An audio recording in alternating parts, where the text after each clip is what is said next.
Chapter 2455. Although Sark and Arsenal were very weak, they were still very powerful. To the higher-ups of the Crown of Immortality, they described them as terrifyingly powerful. It was said that those powerful magicians had been cultivating nonstop for decades. He didn't have any contact with the outside world, so his daily routine was either cultivation or cultivation. Because of this, Chen Zhao couldn't judge how powerful the Crown of Immortality was. So, he told Wes to be careful. "Hello, Jalanash, it's me. Nar." Jalanash was sunbathing right now. She'd been with Phalai for the past 2 days.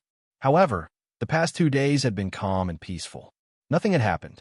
When Jolene and Nash had nothing to do, they would play on the shore or help Phalai out a little. If she met someone in trouble at sea, she would secretly use water magic to save them. Of course, she was still not used to the current pace of life. After all, she preferred to practice at the headquarters in the Tower of Trials. Although this kind of daily rhythm was very relaxing, but she couldn't be motivated. Jalanash was still surprised to receive a call from her sister. "Nar, what's up? Can I call you if there's nothing?" "If there's nothing, I'm hanging up," Jalanash said without hesitation. 2 years ago, she might have believed Nar's call. But in the past 2 years, she'd been on missions half the time. Many of the quests weren't straightforward expeditions that could be completed by simply A+1. In fact, many missions required Jalanash to work her brain and think.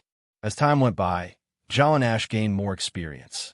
She couldn't say she was very experienced, but at least she could hear some suspicions when talking to her sisters.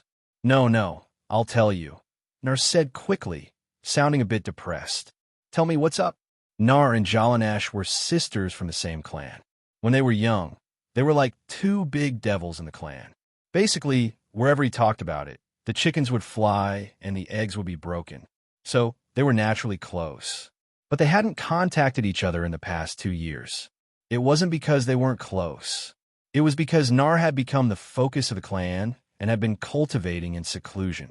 That was why they never contacted each other. Unlike Nar, Jalanash's talent was mediocre in the clan. That was why Jalanash left the clan as soon as she came of age. The elders in the clan did not object to her going out. After all, even if Jalanash didn't leave on her own, she would probably be chased out by the elders of the clan soon. On the surface, it was said that he was going out to gain experience, but in reality, the underlying meaning was that he did not want to keep idle people. When Jalanash received Nar's call, her first reaction was that Nar had come out of seclusion. However, from her tone, it seemed like there was something else. "Jocelyn Nash, I missed you, so I decided to come and play with you." "There's nothing fun here," Jalanash replied lazily. "No, I know you're in Los Angeles. Everything is fun there," Nar said firmly. "LA is fun, but do you have money?" Jalanash went straight to the heart of the matter. "You've been out for 3 or 4 years. You should have some money, right? You must have saved up a lot of money." "My money isn't for you to squander."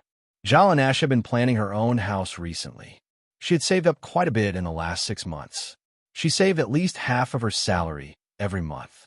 She had also become a little miser. Plus, while her salary was high and she was of the highest class in the supernatural organization, her expenses were also high. However, her expenses were also very high. Although the association would provide some of the magic materials needed for training, there were still many that she had to collect herself.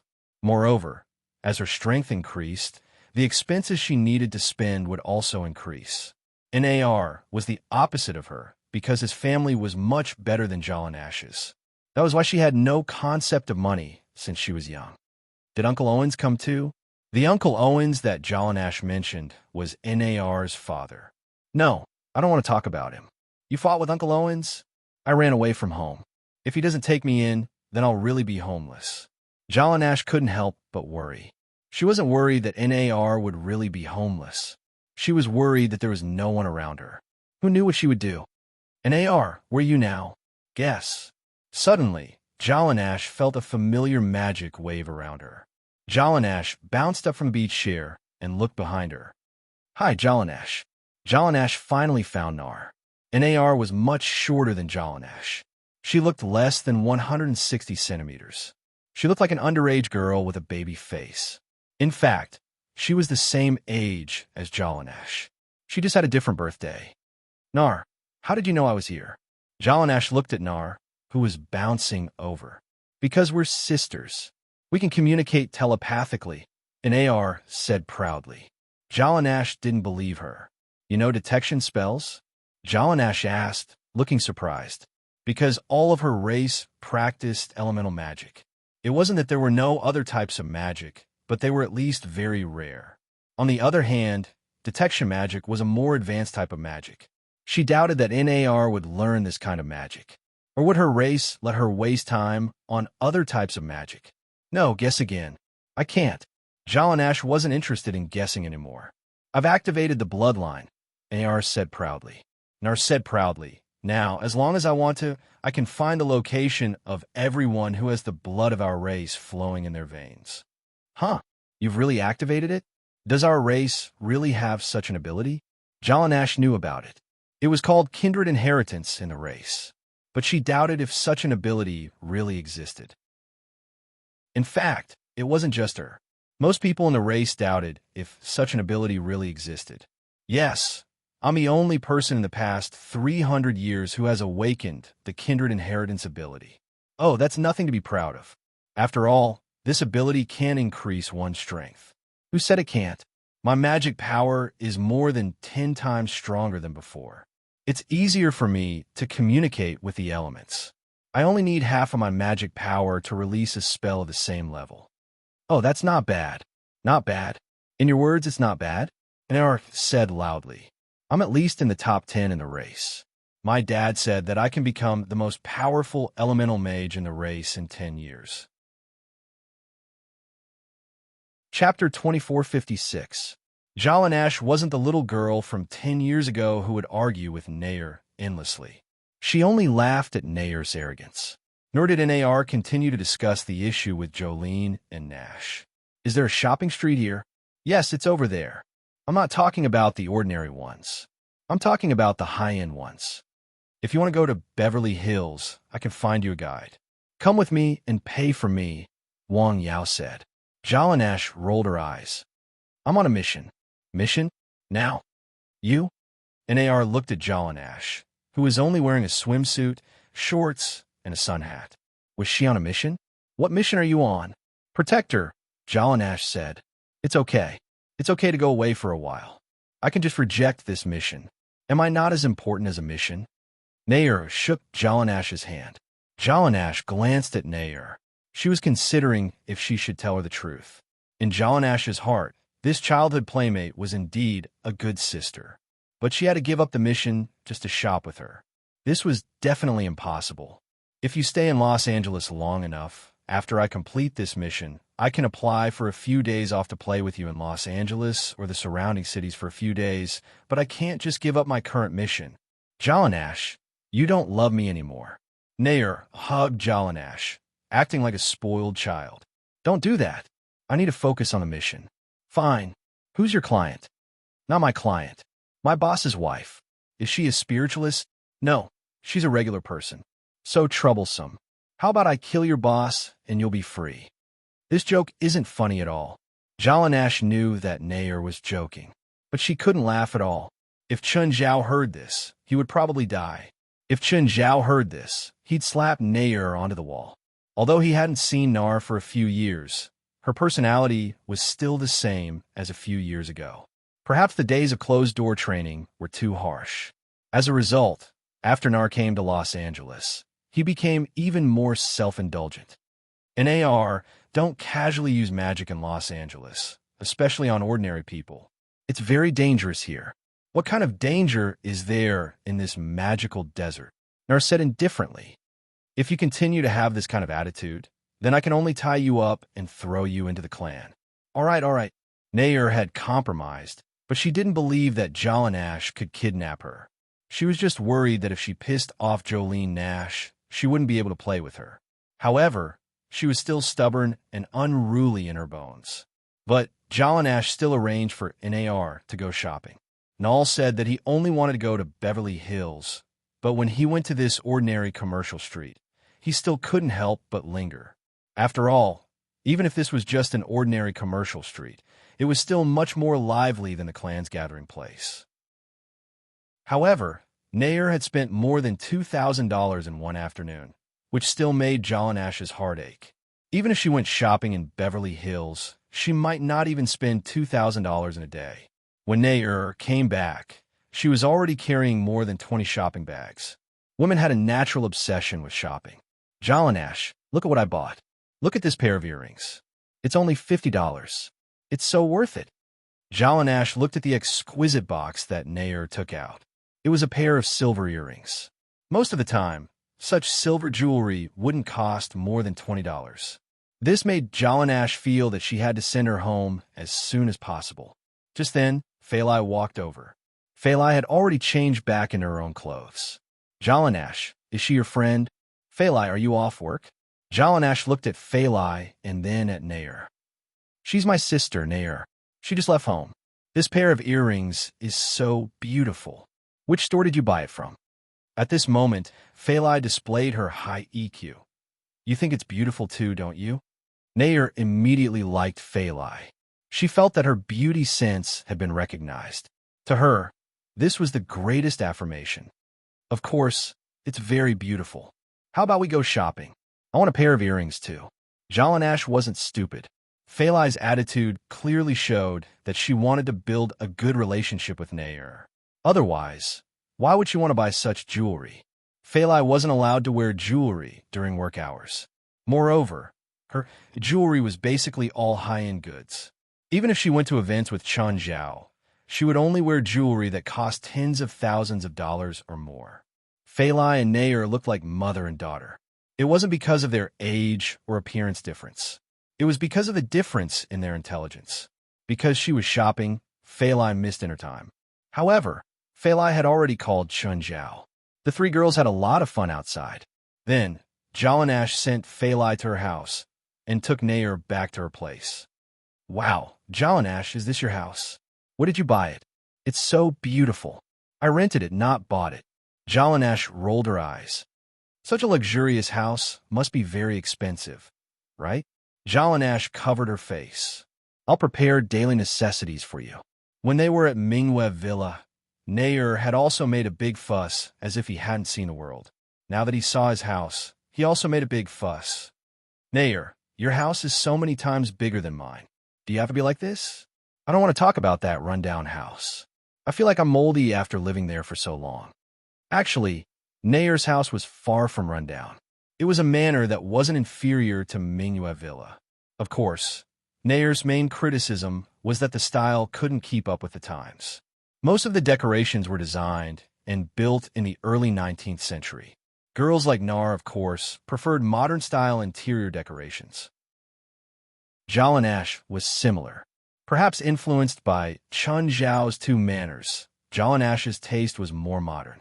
This villa was rented by her, but her plan was to buy a villa that belonged to her, or she could buy a piece of land and build her own house like Chun Zhao. Chapter 2457. Jallanash actually had a very clear plan for her life. In terms of personal ability, she'd always set Chun Zhao as her goal and tried her best to catch up. Even though Chun Zhao gave her despair, she wasn't discouraged. However, she was not discouraged because of this. After all, the process of catching up was actually very interesting. Her path, in terms of personal ability, was basically very clear. There was also her own financial management. Jallanash even went to Alex for advice. Alex couldn't understand Jallanash either. Jallanash had a high income, but she didn't have a stable job. That kind of income was obviously not a regular income. She got close to $100,000 every month. This was the income of a top-notch lawyer. But Jallanash clearly wasn't a lawyer.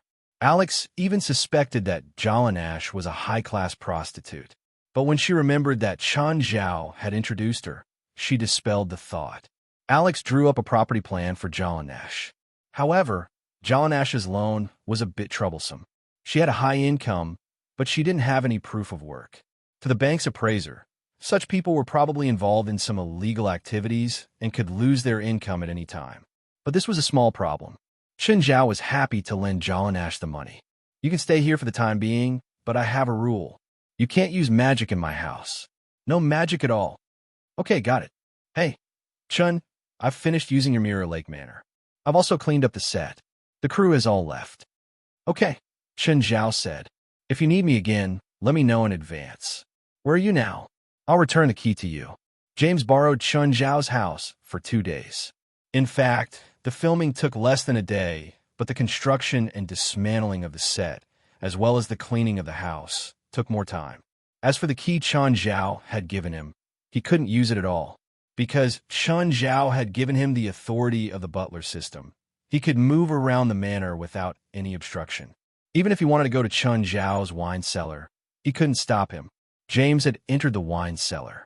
The collection inside was estimated to be worth no less than $200 million on the market. On the other hand, Chun Zhao could give him so much authority without any supervision. One could imagine how much trust Chun Zhao had in him. Keep it with you, Chun Zhao said. I'm a bit busy these days. You can ask your assistant to come and get it. She's been taking care of my kids for the past 2 days, Chun Zhao said helplessly. If I make her run errands again, she'll turn against me. Huh, you can get another assistant. I did, Mr. James. Sorry, Portia. You misheard. Because of Chun Zhao, James and Portia were quite close. James also arranged a small role for Portia, who had dreams of becoming a star. His evaluation was that she was not suitable for acting. From then on, Portia never mentioned acting in front of Chun Zhao again. However, Chun Zhao knew that Portia still secretly went to some auditions. Of course, if she didn't tell the people auditioning that she knew Stephen and James, no one would give her the role. In the morning, after Jalanash and NAR came to pick Fei Lai up, Chun Zhao also went to the hospital. The house was left to Portia. Of course, Portia would also take care of the little devil kings at home. To prevent Madeko Pavich's men from causing trouble, Chun Zhao had all the pets in the house be on guard. As long as he wasn't home, they would be responsible for the manor's safety. Apart from Briar, Bramble, Simba, and Nana, the other pets were all powerful. Even an expert might not be able to leave this place in one piece. When he reached the hospital, he found Four in Syndicate's ward. Hey, Four, why are you here? This isn't the department you're in charge of, right? Four was a doctor in internal medicine, while this was a surgery department. I can't help it. I owe a few surgeons here. They asked me to come and collect Syndicate's post-operative data. Chun Zhao had only volunteered for a few surgeries, but the surgeons here were all shocked by Chun Zhao's skills. However, they were too embarrassed to come and collect Syndicate's data. They were even afraid of causing unnecessary misunderstandings. So, they could only find Four. They all knew that Four was Chun Zhao's sister-in-law. To them, Chun Zhao wouldn't think that his sister-in-law wanted to steal his patient. Tell them to be more generous next time, Chun Zhao said, pretending to be generous. They want to observe my patient, Chun Zhao said, pretending to be generous. I won't chase them away. Beautiful doctor, how's my current situation? Syndicate felt that he was recovering well. However, he wasn't sure if it was just his imagination. The feeling was very vague. When he used a bit of force, it would affect the pain nerves in his arm. It was a very strong pain. Nevertheless, pain was a good thing. The more painful it was, the better the connection between the nerves was. You're in great condition, For said, but you'll have to ask your main doctor for the details. Drink this. Chun Zhao handed Syndicate a bottle of diluted perfect medicine. Did you make another bottle like this? For watched as Chun Zhao handed her the black, slightly murky potion. It wasn't the first time she saw Chun Zhao give this black medicine to a patient. She didn't know what it was. She only knew that every time Chun Zhao gave this medicine to a patient, the patient's bodily functions would greatly speed up and recover, or it could suppress the illness. She tried it before. She'd extracted the remaining ingredients from the empty bottle and tested it. However, the results were always disappointing. The ingredients that could be detected were all very ordinary. The ones that couldn't be detected at all. For had also tried to persuade Chun Zhao to get a patent. The profits would be much greater than if he made and used it alone. However, Chun Zhao always told her that this medicine required some special ingredients. Modern medicine production lines couldn't produce it, for felt that it was a pity but she didn't have any more reason to persuade Chen Zhao. She also knew that Chen Zhao was very rich. Syndicate took the potion and drank it immediately. Go out for a while. I need to give him a special treatment, Chen Zhao said. Can't I watch from the side? I need to use Eastern witchcraft. Bystanders will be cursed. Chapter 2458. Even though Four knew that Chen Zhao was joking, she still left. Syndicate also thought that Chen Zhao was joking. However, he was in a good mood right now, even though his arm hurt a lot. The more painful it was, the happier he was. Anesthetics could reduce the pain, but he enjoyed the current pain more. Only pain could make him feel the existence of his arm. For example, he had broken bones and damaged nerves. If he lost his sense of pain, it would be like losing his arm. But when he saw the set of silver needles, Syndicate still shivered. He'd heard of acupuncture before, but he didn't believe in it. Comparatively, he was more willing to believe in Western medicine.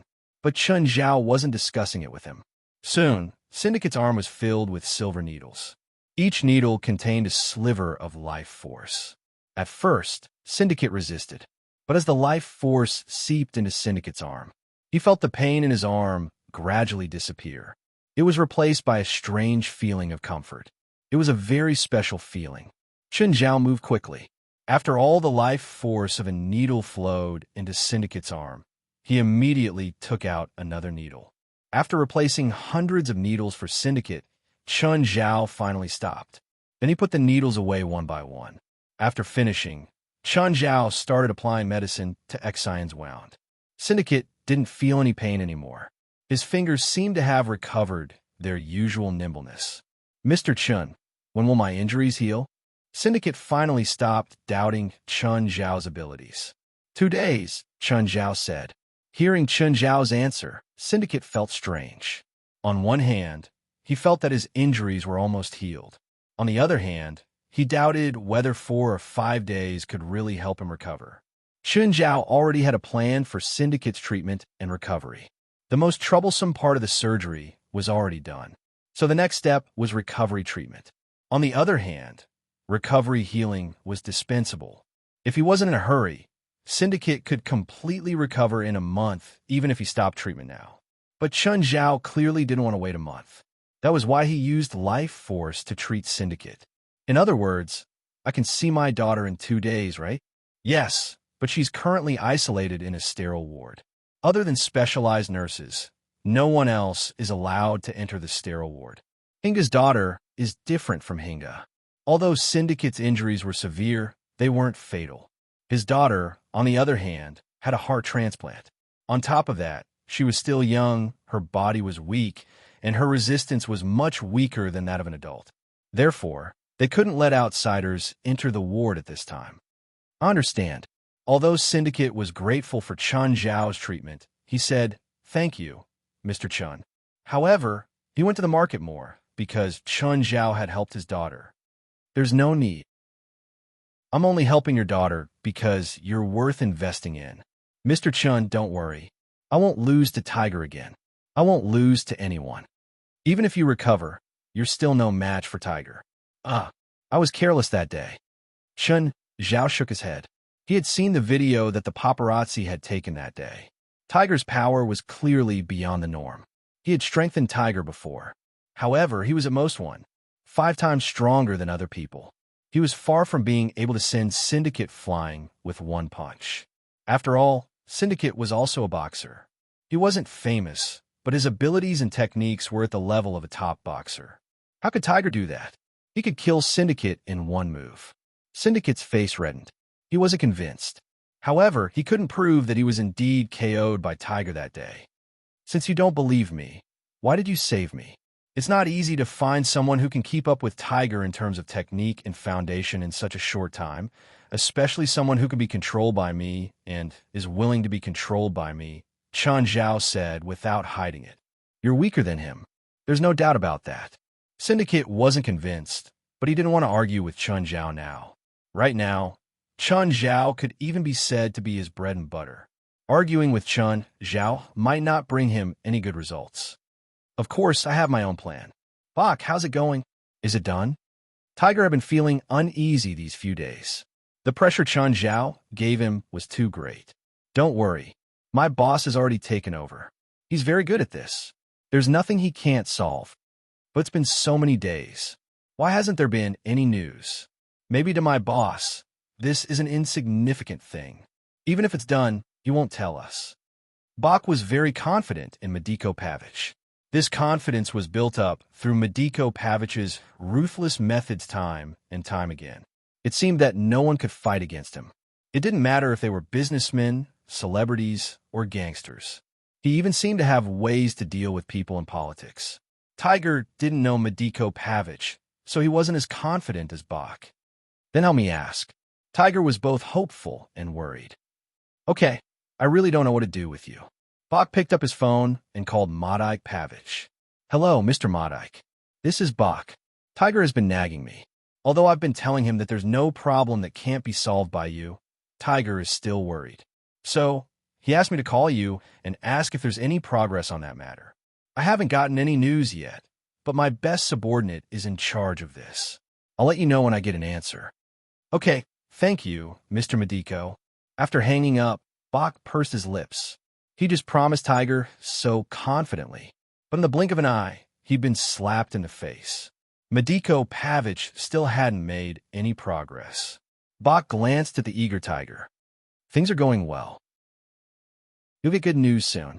Tiger's heart skipped a beat. Bach's words made him panic. The indescribable uneasiness in his heart grew stronger. No, he couldn't just sit here and wait. He had to think of a way to save himself. Tiger avoided Bach's gaze. He lowered his head and his eyes flickered. No one knew what he was thinking. Chapter 2459. Tiger thought about it for a long time. Should he ask Bach for help? Forget it. If he did, he would have to tell his boss again. In the end, nothing would come of it. Tiger decided to do it himself. After more than a year of development, he now had a little bit of his own contacts. After Bach left, Tiger picked up his phone and dialed a number. Hey, Dolores, it's me, Tiger, Tiger said. You haven't come to my house in a while. I have a party tonight. Do you want to come? You're a big star. Are you sure you want to invite a gang to your house? I don't care who you are. I only know you, my friend.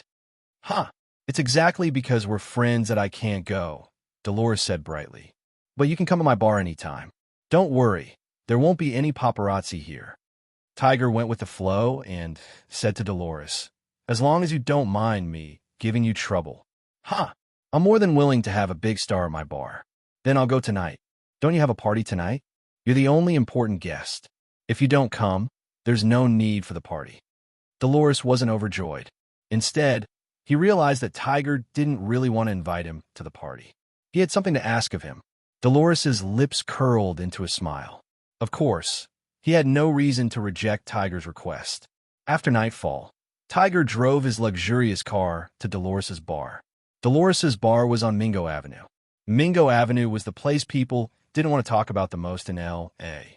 There were a total of 12 communities, all of which were dominated by black residents.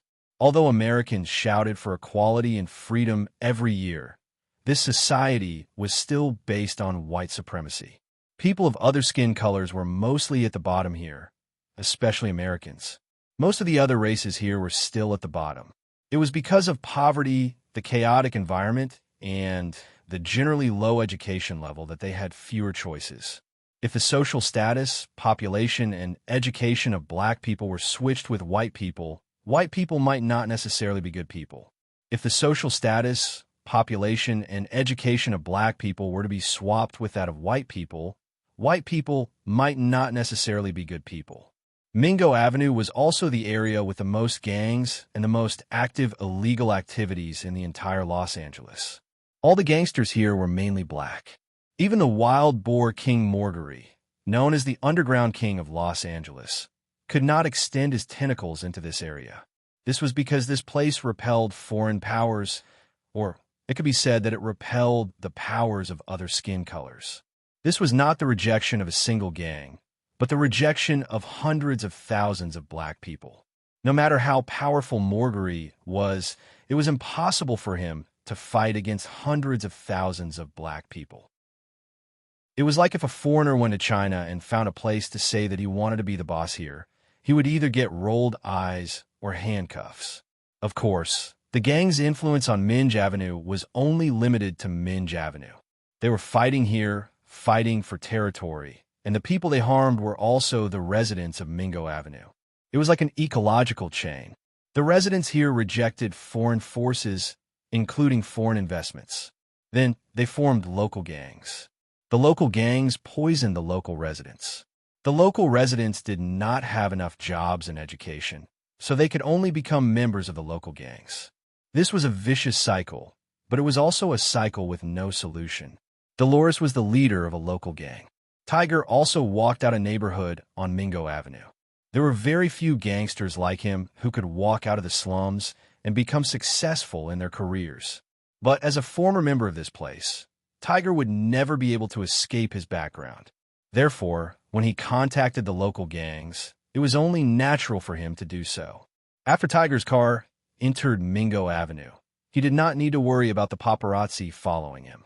No entertainment reporters dared to follow him into Mingo Avenue. Even war reporters who changed careers to paparazzi did not dare to enter this area. There was once a paparazzi who followed a star who walked out of this area. The next day, the paparazzi died on the street. This was definitely not a rumor. It had really happened. Tiger found Dolores's bar with ease. After he got out, he handed the car to a gangster wandering outside. At the same time, he gave him $200 bills. "Before I come out, this car is yours. Don't break it." The gangster was overjoyed. He wanted to pounce on Tiger and kiss him. Of course, even though he had been a car thief before, he did not dare to steal Tiger's car directly. He knew the rules here. If he dared to do that, he would definitely have his entire family killed the next day. Tiger walked through the dim corridor. Loud black music kept coming from ahead. Then, the light in front of them suddenly became bright and dark, and the music became noisy and noisy. Tiger pulled a bald guy over. "Where's your boss?" "In the private room above," the bald guy answered. Tiger stuffed another bill into the bald man's hand. He went up the stairs to the private room and pushed the door open.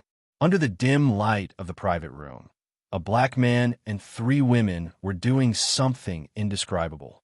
Dolores looked up at Tiger at the door. He was not angry or panicked. Instead, he waved. "My friend, you came at the right time." Tiger sat beside Dolores. Just then, a woman knelt before him.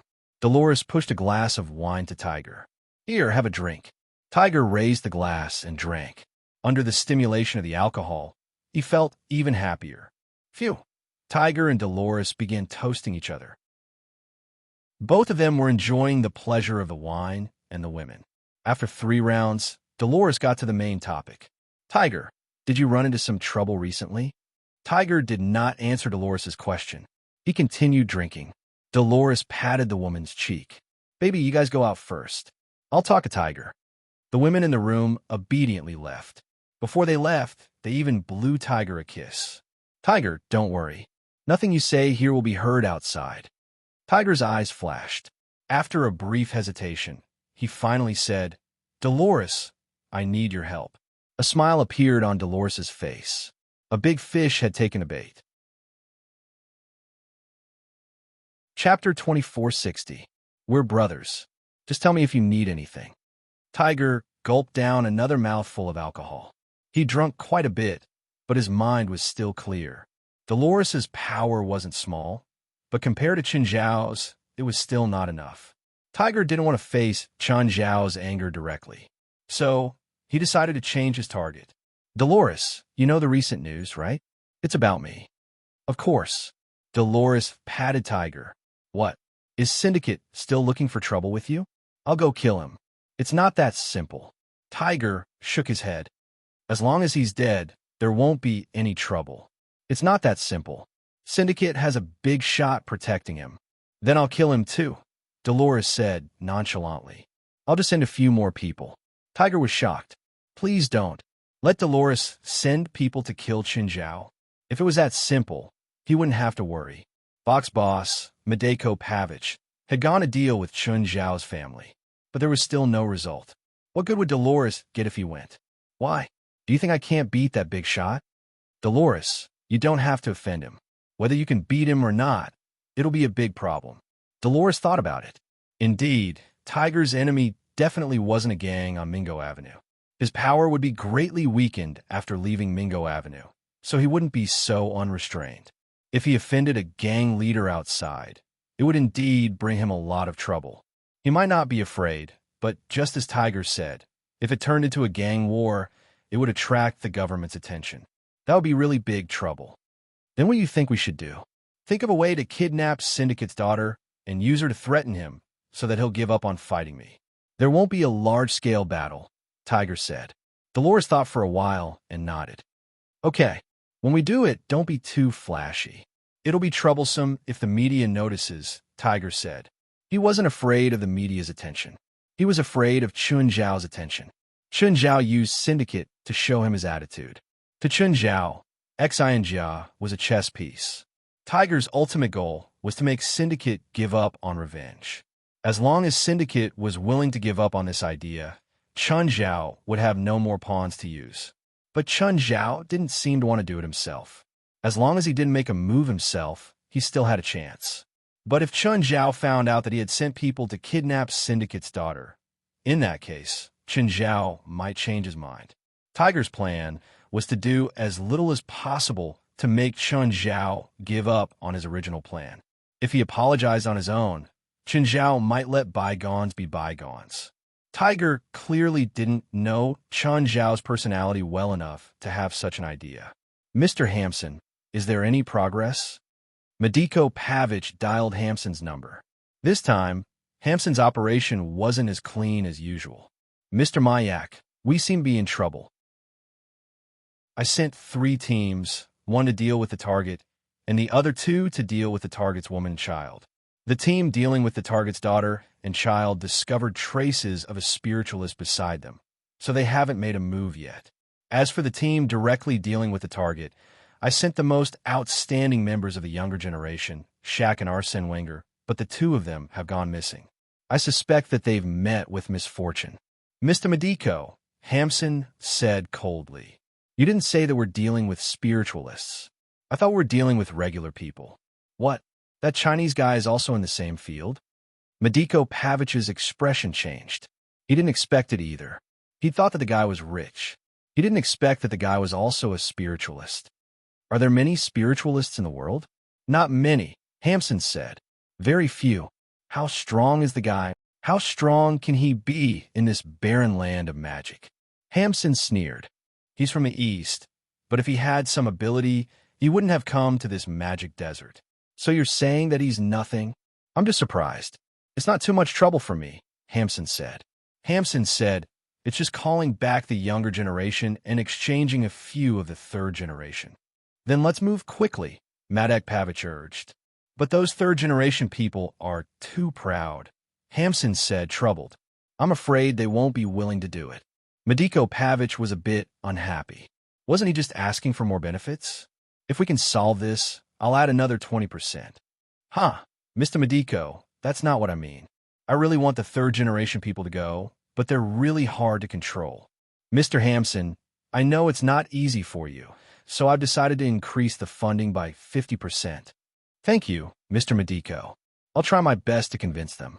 All right, then I'll have to trouble you, Mr. Hampson. Madiko Pavich knew that Hampson had come out of his seclusion a few years ago.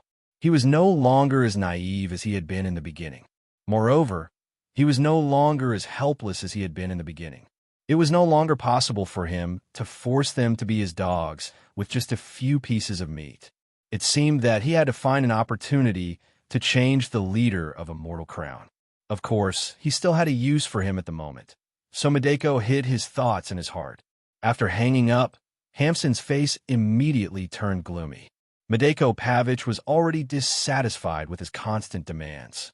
It seemed that he needed to find a new backer after getting the benefits this time. But Los Angeles was a good place. There were many rich people here, and it was much more fun than boring London.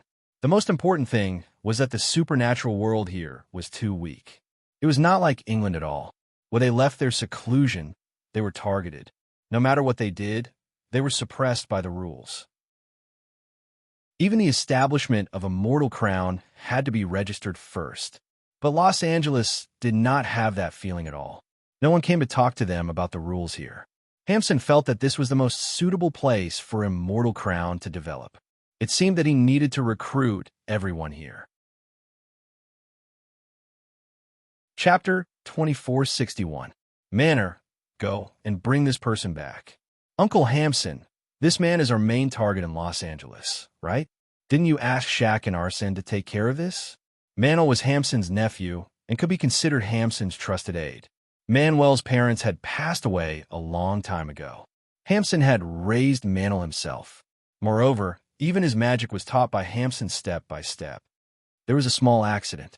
This Chinese should be a spiritualist too. Shaq and Arsen are missing. They've probably met with misfortune. Be careful. I don't trust the others. Got it, Uncle Hampson. Also, have you found anything about the thing I asked you to find out? I've heard about the local spiritualists in L.A., but none of them are doing well. Plus, the people here don't really believe in magic, so it's not easy to find a big fish, Marnia said. Uncle Hampson, are we really going to develop here? Why don't we move to a place with a better foundation in the spiritual world? Hampson naturally knew what Manuel was talking about. Why was North America a magic desert? It wasn't just because of the short history. It was also because of the social structure here. People prefer to believe in the power of money. That was why they didn't believe in ghosts and gods. If people didn't have faith, there were even fewer spiritualists who could awaken. But why did most of the descendants of spiritualists awaken? Because they knew about the existence of magic. It was easier for them to awaken. They even had their own ways and experiences. Coupled with the fact that they didn't believe it, it would be extremely difficult for any organization from the other world to take root here. Hampson sighed. Do you think I don't want to? But most of the places in the spirit world that you mentioned have been occupied by other forces, and they've been developing for decades, or even centuries. Why do you think we have to go there and fight for territory with them? Only in North America, where most of the other regions are still uninhabited, can we take root and sprout in such an environment. The Crown of Immortality was founded in London, but London's spiritual world was already saturated. Regardless of whether it was a group or an individual spiritualist, there were countless of them. Although the Crown of Immortality was registered in London, it couldn't find any room for development in London. Occasionally, they would discover one or two newly awakened geniuses. Just as they were about to rope them in, they discovered that those awakened ones had already contacted other groups. If they continued waiting, the immortal crown would be like a newborn baby that would be strangled in the cradle before it could fully develop. That was why Hampson wanted to find an ideal place to develop again. However, there was no such thing as an ideal place in this world. In this era, the spiritual world was actually a beneficiary of modern civilization. This was because in the past, there might have been a large area with no magic. Perhaps this place would never have a spiritualist set foot here. But in this era, as long as there were people, there would be spiritualists. There was a large flow of people in every region, and the mobility of spiritualists had also increased. It was no longer difficult to find another area with no magic. It was completely impossible. That was why Hampson decided to develop in North America. Naturally, North America had to choose a city with the best economic conditions. In North America, Los Angeles, New York, and Washington were all very good places. At the very least, in terms of the level of development of the local area, even spiritualists would flock to these few internationally renowned metropolises. However, Washington was the political center of America. Coupled with the cautious attitude of the American authorities, it was difficult to allow an uncontrolled supernatural group to take root in Washington. There were also 2 or 3 large-scale supernatural groups in New York. If the Crown of Immortality went there, not to mention taking root, it would probably be expelled from New York. On the contrary, Los Angeles was unexpectedly suitable for Hampson. Although the atmosphere here was a little bad, at least it gave him hope of developing and growing. If they relied on the marriage between spiritualists, the number of awakened descendants definitely wouldn't be enough. For example, when the previous generation lived in seclusion, there were hundreds of people. By the time the 5th generation came out, there were less than 100 people left. Therefore, people outside the group had to awaken and join to maintain the number of people in a supernatural group. Uncle Hamson, we have 3 choices if we want to stay here and develop. Tell me about it. The first choice is to join the government, Mantle said. Hamson frowned. He didn't like to be in contact with the government. When they were in London, people from the government had taken the initiative to contact them, try to make them part of the government. At that time, Hamson had already considered it, but the people of the government gave them all kinds of intolerable conditions. That was the main reason why Hamson planned to move. What else? A gang. We control a gang as a source of funding for the crown of immortality. It's risky, but as long as we hide it well, there's still room for maneuver. Hamson wasn't very satisfied. Is there any other way? Find a businessman and become his helper, Mantle said. But in order to provide us with sufficient funds and opportunities for development, we need a big businessman, Marnia said. Although the Crown of Immortality had chosen fewer than 100 people, their expenses were actually not small. Plus, their plan was to stay in Los Angeles, which would cost at least tens of millions of dollars. To be under the command of a big businessman, they had to create enough value. It was easy to find 1 or 2 big businessmen who needed magic power, but difficult to find someone who needed it long term. Of course, they could also find a business and rely on themselves. But this seemed to be the best way, and also the most impossible choice. Relying on them, who had no modern business experience, and all their knowledge was from the previous era, to do business. It would probably be a waste of money, no matter how much it was. But before that, we need to get enough money from Adeko Pavich, Hamson said. He doesn't need us much anymore. So this request for help might be the last time we work together. Plus, he has some dirt on us, and we also have a lot of dirt on him. If we choose to stay in Los Angeles and cut ties with him, I'm afraid it'll be hard for us to coexist peacefully.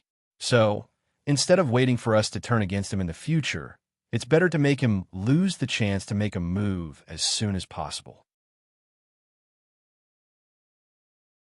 Chapter 2462. After a busy day, Chun Zhao drove on the rural road. Because the road was empty, Chun Zhao was faster. Just then, he saw the front of his car start to deform. It was as if he had crashed into an invisible wall. Boom!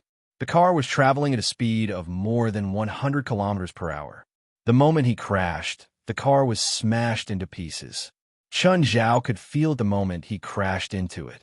However, he didn't get out of the car. He even used his ability to make the crash even more intense. At the same time, Chun Zhao ignited his damaged car. Instantly, a violent explosion engulfed Chun Zhao. Just then, a person walked out from the road. It was Manuel. Uncle Hamson, it's done. Huh? That fast? Hamson was surprised. After all, the person had made Arsenal and Sark disappear. He should have some ability. Manuel was quite powerful, but since he was up against Chun Zhao, it shouldn't be that easy. Chun Zhao had only been out for less than 3 hours. Excluding the time spent on the road, there wasn't much time left. Just then, Hamson suddenly heard a second person's voice on the phone. Done? Who did you kill? How come you're not dead? Beep, beep. Then there was only a dead tone. Hamson's expression instantly turned ugly. Manuel screamed. His hand and phone were both crushed by Chun Zhao's hand. Let me guess. You were also sent by Adeko Pavich? Also, I heard you call Hamson uncle. Arsenal and Shaq also mentioned that Hamson is your leader. What rank are you in your immortal crown? Chun Zhao wasn't asking at all. He was talking to himself. He squeezed Manuel's palm with one hand. Manuel's left palm had been completely deformed. Magnol endured the pain and took out his wand with his other hand. Black Death Magic Ray. A black bolt of lightning shot out from the staff. However, when it was less than 10 centimeters from Chun Zhao, it flashed strangely like an electric welder. It couldn't get any closer. Chun Zhao didn't care at all. He continued talking to himself. What level is your strength in your immortal crown? Strong or weak? Dragon's Breath. The magic staff shot out terrifying flames again, but this time, it couldn't even go 20 centimeters in front of Chun Zhao. The evil dragon's breath didn't even manage to travel half the distance before it disappeared without a trace. Where's your base camp? Where is it in England? London? Despair soul, how does the crown of immortality rank in London? Heel of great evil, eternal slumber I light. Marshall was in despair. All of his spells were useless against him. What was wrong with this guy? No, he couldn't let this continue. Mantle was sweating profusely at the moment. It was hard to tell whether it was from fear or pain. Manuel gritted his teeth and tapped his wand on the ground. Evil god of hell, come out. Marshall's spell required a large amount of magic and continuous chanting. Fortunately, Chun Zhao had no intention of interrupting him. The more mana was consumed, the weaker he became.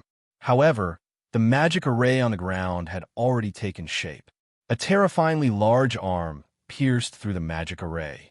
The arm slapped the ground beside Chun Zhao and used it as a foothold to prop up half of its body. Evil god of hell. Chun Zhao turned his head and looked at the evil god before him. The half-exposed giant didn't have the aura of hell on him. He wasn't a demon either. He definitely didn't come from hell. By now, Manuel was exhausted from overexertion. He was almost paralyzed on the ground. You're not wearing any clothes when you go out. Go back. Chun Zhao pressed down with his left hand. Instantly, the power of the world turned into a giant palm. It slapped the giant's head, who hadn't climbed out of the magic array yet. Bang! Half of the giant's body was smashed. Then, the magic array disappeared. The minced meat on the ground also turned into specks of starlight and dissipated. Manuel's mouth gaped in shock. He couldn't say anything for a long time. Instantly, all of Manuel's hair stood on end. Creepy. Who exactly was this guy? He'd summoned the evil god of hell, but he couldn't even block one attack from this guy. Chun Zhao pursed his lips. This evil god of hell wasn't just famous. Even his strength didn't match his huge body. Other than being terrifyingly huge, he didn't have any other abilities. Chun Zhao had only planned to shove him back into the magic array with one palm. But the palm had smashed him into pieces. If this guy came from hell and had strength that matched his size, he should be able to protect himself. Plus, Chun Zhao didn't even use his own strength in that palm. He'd only used a portion of the power of the world. With such weak strength, he'd been killed in one move. But thinking about Manuel's strength, it didn't seem like he could summon a creature that was too powerful. Chun Zhao had thought that the evil god of hell was similar in size to the abyss demons. Their strength should be similar too. But other than their sizes, there wasn't anything similar. Chun Zhao had thought that since Manuel could summon a powerful creature, the members of the association probably couldn't deal with his Uncle Hamson. But now, he realized that Manuel wasn't as strong as he'd imagined. West, come here. I caught another person who attacked me. He's also with that group. West heard Chun Zhao's words. He was speechless now. Chun Zhao was already speechless. At least his courage was worth praising. But couldn't the attacker be more powerful? Arsenal and Shaq's strength was simply an insult to others. Any random person from the headquarters could beat them up, let alone Chun Zhao, including Aduz. Don't think that Aduz was weak as a guard. With Aduz's enchanted equipment, there was basically no monster in the Los Angeles area that he could not deal with. Of course, this was because the ignorant were fearless. Chun Zhao was probably the only one who knew how strong he was. Chun Zhao wasn't famous, so it was understandable that he'd come here to cause trouble. West felt that the person who came to pick a fight was a little weak. When West brought people over, he was shocked to see that Chun Zhao's car had been destroyed. Could it be that the people this time were very strong? He could actually destroy Chun Zhao's car? Looking at Manuel, who was in Chun Zhao's hand, West's expression turned serious. Chapter 2463. Mr. Manuel, you too. Shaq and Arsene Wenger were locked in two separate cells in the dungeon. When they saw Manuel being dragged down like a dead dog and thrown into the opposite cell, they couldn't help but be shocked. Manuel had just received a baptism of love from all the members of the supernatural organization. Everyone looked at him like he was a rare animal in the zoo. After a while, they left. Not long after, another one came. Of course, this was only mental torture. The real terror came from the physical torture. The members of the supernatural organization all copied Chun Zhao's actions. Either they didn't attack, or they were extremely ruthless. When the police were interrogating someone, they might have to worry about leaving traces on the suspect. But they didn't have to worry at all. They were ruthless, even if Manuel cried and begged to tell them the information. But his torturers were just torturing him for fun. As for the information, it didn't matter if they had it or not. Before Sark and Arsenal were sent here, they'd also enjoyed the full service of the supernatural organization. So they knew what kind of inhumane treatment Manuel had suffered. However, they couldn't do anything apart from looking at Marnia. Manuel lay on the ground for almost an hour. Only then did he slowly turn his head and look at Shaq and Arsenal, who were locked up opposite him. "Mr. Manuel, how are you now? The two of you actually didn't die." Manuel was somewhat resentful towards Shaq and Arsenal, because they'd told him all the information. This caused West and the others to torture him purely for the sake of torturing him. He'd suffered a lot of torture for no reason. Couldn't they leave some information for him to tell them? Arsenal and Sark were both embarrassed. They thought that their information had caused Manuel to be captured. Mr. Manuel, Manuel suddenly jumped up. "Oh no, what's wrong? Uncle Hampson didn't just arrange for me. He also arranged for Dempis and Quince to do it." Evening, Angel Coast. By now, most of the tourists on the coastline had left. Only a few figures seemed to be packing up and preparing to leave. Alan had been sitting on a bench by the road. He held a drink in his hand and stared at the coastal rescue team, HQ, silently. At this moment, Alan suddenly felt someone appear beside him. "Mr. Dempis, why are you here?" Alan turned around and saw that it was actually his elder. "Mr. Hampson saw that you didn't make a move after following him for a few days, so he asked me to come over and help you." Dempis coldly said, "Where is the target now?" "She's out," Alan said as he pointed in the direction of the coastal rescue team. Phalai walked out of the coastal rescue team. Just then, Jalanash and NAR walked over. "Miss Phalai, are you off work?" "Yes, we can go back now." "Jalanash, someone's looking this way," NAR said. Jalanash raised an eyebrow. "Who is it?" "I don't know where they came from, but they are not weak. They are in," Nar said. "Don't point. Pretend you didn't find anything. Get in the car," Jalanash said. "Miss Phalai, drive the car to a remote place." "Jalan, you've grown a lot braver." Nar chuckled as he patted Jalanash's shoulder. "I still have you," Jalanash said calmly. "I didn't say I was going to help." "Fine, since I'm living and eating, I'll reluctantly help you this time." Jalanash wondered if she should look for a few detection and perception spells later. She actually didn't realize that someone was watching them at all. Then the three girls got in the car and left. Actually, they didn't need to drive to a remote place, because Mingwe Villa was already very remote. According to Nar, the two people who were monitoring them had been following them. "President, we're on the way back to Mingwe Villa. There's a car following us." Jalanash was confident that she could take care of the stalker alone. But just to be safe, she decided to inform Chun Zhao. "Huh, I know. Where are you now?" "We're about to enter the coastal highway." "I'm at home," Chun Zhao said. "I'll come out now." Dempis, who was following them, saw that this place was already remote enough. "Speed up and knock over the car in front," Dempis said. Alan immediately sped up and chased after the car in front. "They're going to attack." Looking at the car behind them, Jalanash said, "They're speeding up. It looks like they're going to hit us." But just then, Phalai suddenly sped up. She was only driving an ordinary four-seater today, but it was still a luxury car. Its performance was much better than Alan's and Dempis's cars. Phalai didn't plan on letting the stalker hit the back of her car. After all, if she was hit, the repair fees wouldn't be small. "Can you open the sunroof?" NAR asked. "What are you going to do?" "I'll go up and give them a shot." Phalai looked at Jalanash beside her. Jalanash looked at her and asked hesitantly, "Are you sure?" "Of course, trust me," NAR said confidently. Seeing NAR's confidence, Jalanash still let Phalai open the sunroof. "Be careful. Don't fall." Nar, however, climbed out of the sunroof and stood on the roof of the car. "What's with that girl? What does she want?" Alan asked from the car behind. "She seems to want to attack us from so far away." "Then don't worry, I'm here. I'll drive your car," Dempis said confidently. At this time, NAR, who was standing on the roof, had already started to release magic. And AR opened his arms and slightly spread them back. Then he took a deep breath. Dempus was still full of confidence. "Mr. Dempus, shouldn't we do some defense?" "No need. That girl is more than 30 meters away from us. No matter what magic it is, its power will be greatly reduced after hitting us. Also, she's young, so she won't be that strong. It's not too late for me to attack after she attacks.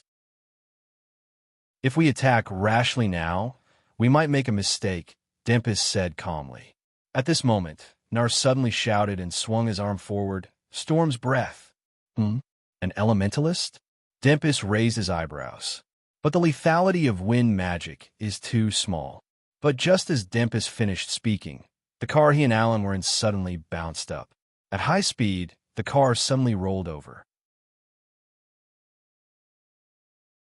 Chapter 2464. Under normal circumstances, Nar's breath of the storm couldn't flip a car. A small car weighed more than 1,500 kilograms. Flipping it over required a wind speed of at least 140 meters per second. Normal wind magic couldn't create such a wind speed. But nothing was absolute in this world. Nar was smart too. Dempus and Alan's car was in motion. Moreover, Nar used the leverage principle. She didn't release magic directly at the car behind her. After calculating the distance and speed of the car behind her, she released breath of the storm on the ground. When the breath of the storm landed on the ground, it formed an angular reflection, forming a local storm at a small angle. Just then, the car behind came over. The local storm directly affected the bottom of the car. In addition, the inertia from the speed of the car behind made it much less force needed to flip it over. That was how the previous results came about. But what really flipped the car over was its own speed. Nar's breath of the storm was a guide. Even Jalanash was surprised. At that moment, Chun Zhao, who was in the night sky, also exclaimed, "What a beautiful attack." He'd met that girl once when Jalanash had sent Phalai home yesterday. Because her magic level was at least half that of Jalanash, Chun Zhao didn't expect her to be so good at wind magic. After all, Chun Zhao had seen Jalanash use wind magic before. It definitely couldn't have such an effect. Just when everyone thought that the situation was settled, suddenly, the window of the car on the road was kicked open. Dempus climbed out of the car in a sorry state. There was blood on his forehead. He'd clearly been injured. Chun Zhao was surprised that he still had the strength to climb out. Under the perception of the small world, Chun Zhao realized that Alan's injuries were more serious. At least Alan had lost the ability to fight. Dempus looked angrily at the car that was gradually moving away. All of a sudden, Dempus' figure flashed as he charged out. "Speed type." Chun Zhao raised an eyebrow. So fast. Nar also realized that Dempus had caught up. Dempus was an extremely powerful, strengthening type and speed type spiritualist. But Chun Zhao realized that Dempus magic was different from Angelites. Unelite had directly added magic to his body. But Dempus acceleration magic was applied to his legs. His upper body did not speed up. In terms of speed, he was no match for Unelite. However, this method of acceleration also had its advantages. Dempus could use other methods of attack while running. This was also an advantage that Unelite did not have. Angelite's magic and bloodline were very simple. They only increased his speed and slightly increased his physical strength. Apart from that, he also had an attack method similar to Chun Zhao's Fist Shadows. However, this kind of attack was also based on physical effects, not magic. Dempus pointed his magic staff at the car in front. "Go to hell." The magic staff in Dempus' hand burst forth with a terrifying electric arc. "Oh no, turn!" an AR exclaimed. But at that moment, the terrifying electric arc was suddenly blocked by something. Nar couldn't see it clearly. He could only see the terrifying arc bursting out a strong curtain of electricity more than 20 meters behind him. What's going on? Who was the one who used his body to block that guy's attack? Stop the car. The car did not stop because it was completely unnecessary. "No need," Phalai said. "We'll only cause trouble if we go." She knew that she was just a normal person. She discussed this with Chun Zhao before.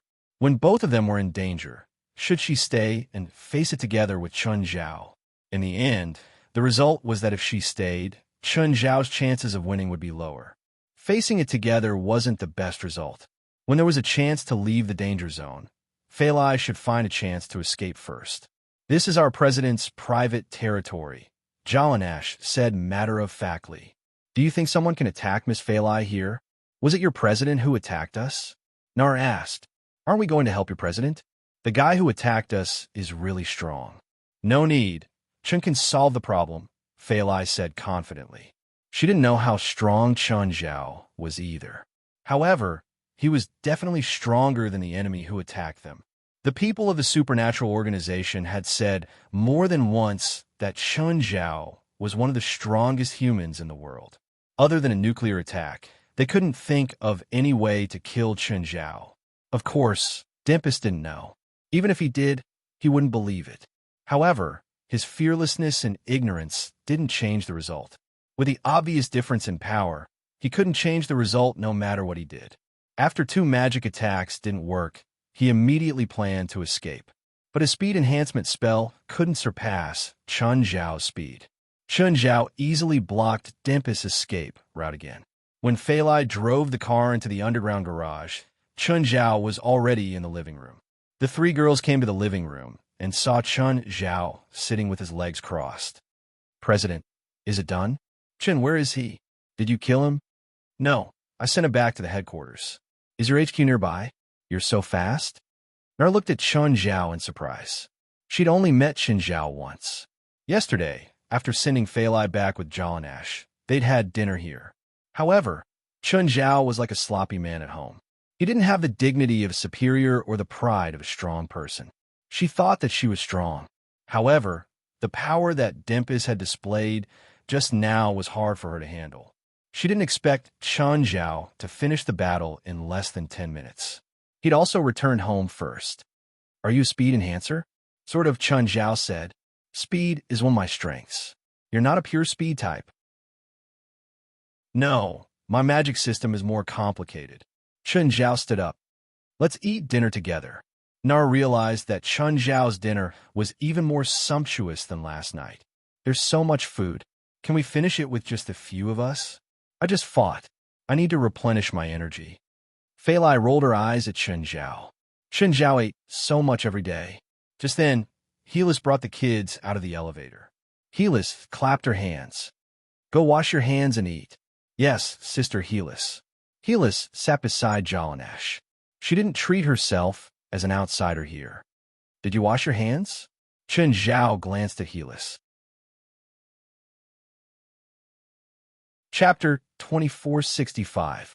Helis raised her palms. The aura of death flowed through her palms. "President, do you need me to explain the principle of my purification?" "Forget it." Chun Zhao did not want to hear how the aura of death killed the microorganisms in her palms. Perhaps the microorganisms could not even survive on her palms. The children quickly hopped to their seats. All of them were excitedly talking about the interesting things they had encountered in school today. "Helis, were you attacked?" Fei Lai asked, concerned. "No, Miss Fei Lai. Were you attacked?" Helis could not help but ask, raising an eyebrow. The children immediately stopped talking and looked at Fei Lai. "Annie Fei Lai, were you attacked?" "What a pity. Why didn't we?" "I prepared a few spells to teach the people who attacked us a lesson. Why didn't they attack us?" The adults at the table all had dark expressions. Apart from Helis, no one else thought that being attacked was a good thing. As for Helis, she had originally thought that this was the mission that Chun Zhao had given her, to look after the children. But now, she felt that she had to become a protector. And because she didn't encounter any attacks today, it made her very unhappy, very unhappy. "Stanley, you didn't attack, right?" "Mr. Hampson, didn't you say to wait for Mr. Truman to come before working with him?" "Mr. Truman didn't come." That's good, that's good. If he contacts you, tell him immediately not to attack for now." "Huh? Why?" "Mantle, Alan, and Dempus all failed. We've completely lost contact with them now." "Huh? Mr. Hampson, why didn't you contact Mr. Truman directly?" "I can't." "Then, could he already know?" Hampson knew Truman very well. In the 3rd generation, Truman's magic talent and abilities were the most outstanding. Even Hampson himself was not confident that he could deal with Truman. However, Truman had a huge flaw. He had no self-control, especially when it came to drinking. To put it bluntly, he was a drunkard, a terrible drunkard. Most of the time, he would get drunk and delay his mission. Those juniors might not know, but Hampson understood Truman too well. After all, Truman was his direct disciple, and the student had surpassed his master. In the third generation, Truman was the youngest, but he was also the most outstanding. If he was given another 10 years to reach the average age of the other third generation, his strength would definitely be enough to kill him on the beach. Go to the bars and have a look. Maybe you can find him. Hampson thought for a moment and said, "Forget it. I will get someone to divine his location." The current situation was somewhat out of his expectations. First, it was Manuel, and now something had happened to his nephew. Then something happened to Alan and Dempus. One could imagine that their goal this time was not as simple as they had initially thought. Dempus in mantle strength was at the top of the third generation, or even the entire immortal crown. But now, they had lost contact with both of them. This caused Hampson to suddenly feel an unprecedented pressure. After all, this was not their home ground. He realized that the intelligence he had gathered earlier on was completely useless. All the spiritualists they had found and contacted had not told them that there was a local group that was not weak. In Hampson's opinion, this was not only not weak, but also very strong. Of course, Hampson did not know that most of the spiritualists active and making a living in the Los Angeles area maintained a certain relationship with the supernatural organization. When a foreign spiritualist or an organization came here, they would tell the other party most of the true information, but they would tacitly keep some information. The supernatural organization maintained a good relationship with the local spiritualists. Of course, those who were not on good terms were basically driven away. And for some local supernatural incidents, as long as it was a problem that could be solved by an individual, the supernatural organization would not interfere. At the very least, they had to leave some jobs for the individual spiritualists to support their families. This was also a manifestation of the prosperity of the area's supernatural world. If all the supernatural incidents were monopolized by one or two large groups, then the area's supernatural world would lose its vitality. And the supernatural organization would not only leave the individual spiritualists with the opportunity to complete missions, but also cooperate with them. And Hampson's helplessness also stemmed from their own immaturity. The crown of immortality had only been established for a short time. They spent most of their time in London. Therefore, they did not understand that when going to an unfamiliar area or city for information, most of the time, they had to go to the local supernatural organization instead of individuals. West, the guys who were caught, didn't they say where they were hiding? Helly's dialed West's number and asked. They did. Do you want to go alone? Yes. Actually, the president already knows, West said. He's just monitoring them now, but he hasn't done anything yet. He has his own plan. Hearing West's words, Helis was a little disappointed. She couldn't ruin his plan. She had indeed wanted to go and destroy the crown of immortality's hiding place alone. But she was still unhappy. Why was she not attacked? Was it because she was too strong? But she had not shown her strength.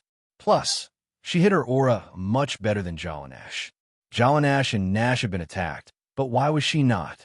Was it because the other party thought that she could be easily dealt with? That was why she had purposely hidden in the dark and watched, only acting when needed.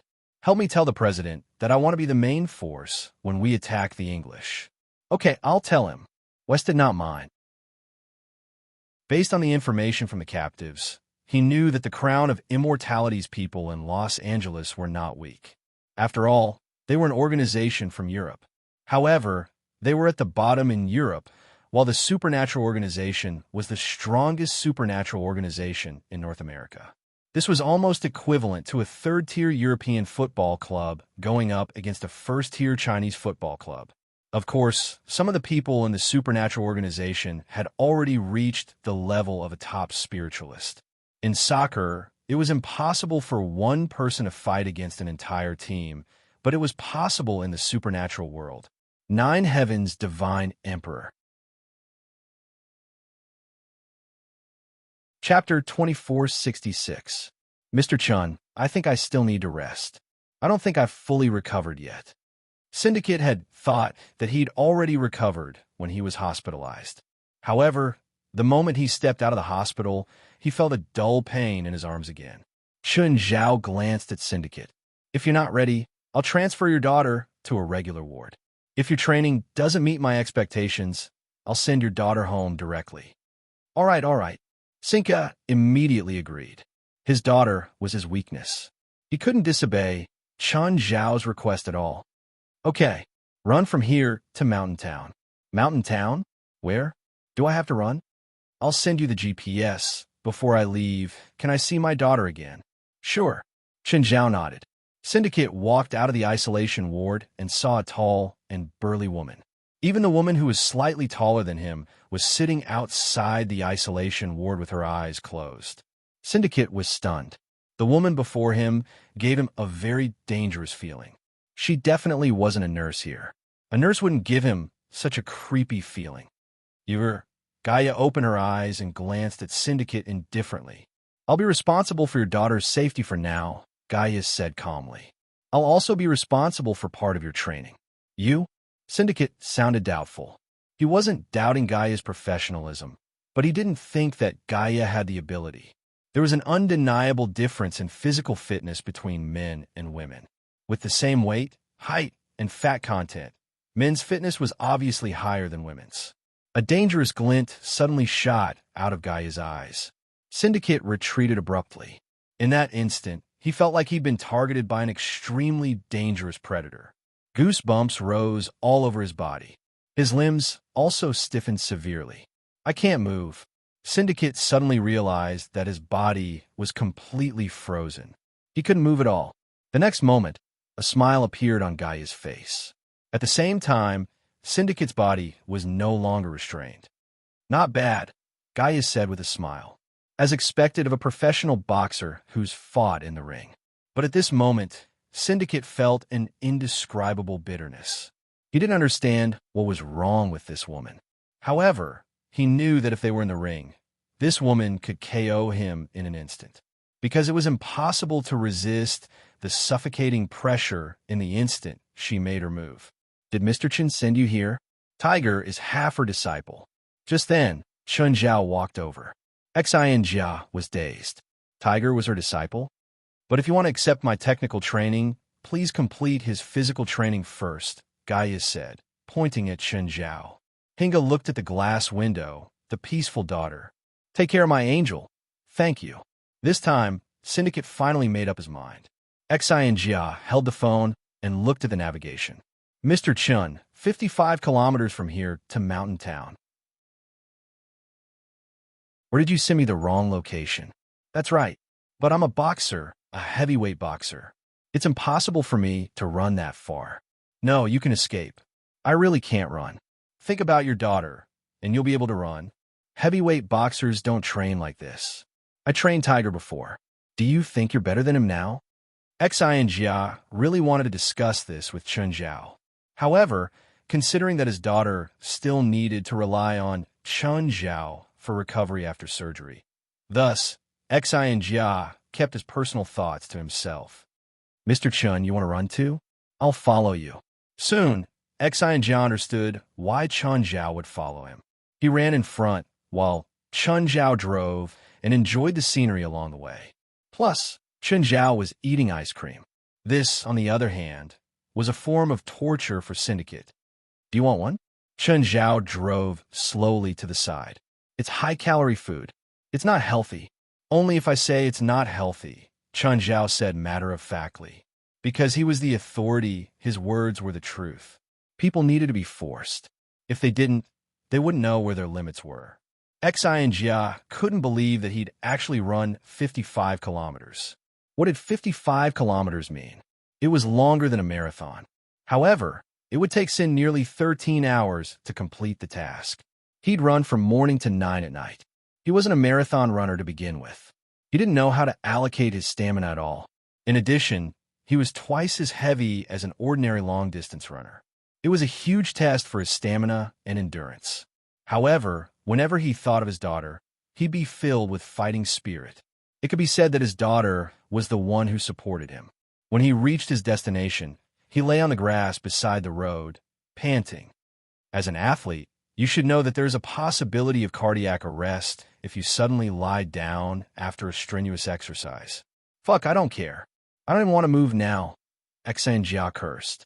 Just then, Chen Zhao's phone rang. Okay, got it, Chen Zhao replied briefly. After hanging up, Chen Zhao said, get in the car. Where are we going? Gaia caught a few people who tried to approach the isolation room. Chen Zhao said. Xan Jia jumped up from the ground. How's my daughter? She's fine. She's fine. After Xan Jia got in the car, he started urging Chen Zhao to drive faster, faster, and faster. It took them less than 20 minutes to cover a distance of more than 50 kilometers. Xan Jia hurriedly jumped out of the car. He was about to run into the building when Chen Zhao stopped him. Don't run so fast. They don't know the building. Where is it then? On this rooftop. Xan Jia and Chen Zhao went to the rooftop. Xan Jia immediately saw a few people lying before Gaia. They were all black. They were all lying on the ground, clutching their body parts and wailing. One or two of them had clearly broken arms and legs. Gaia, did you find out where they came from?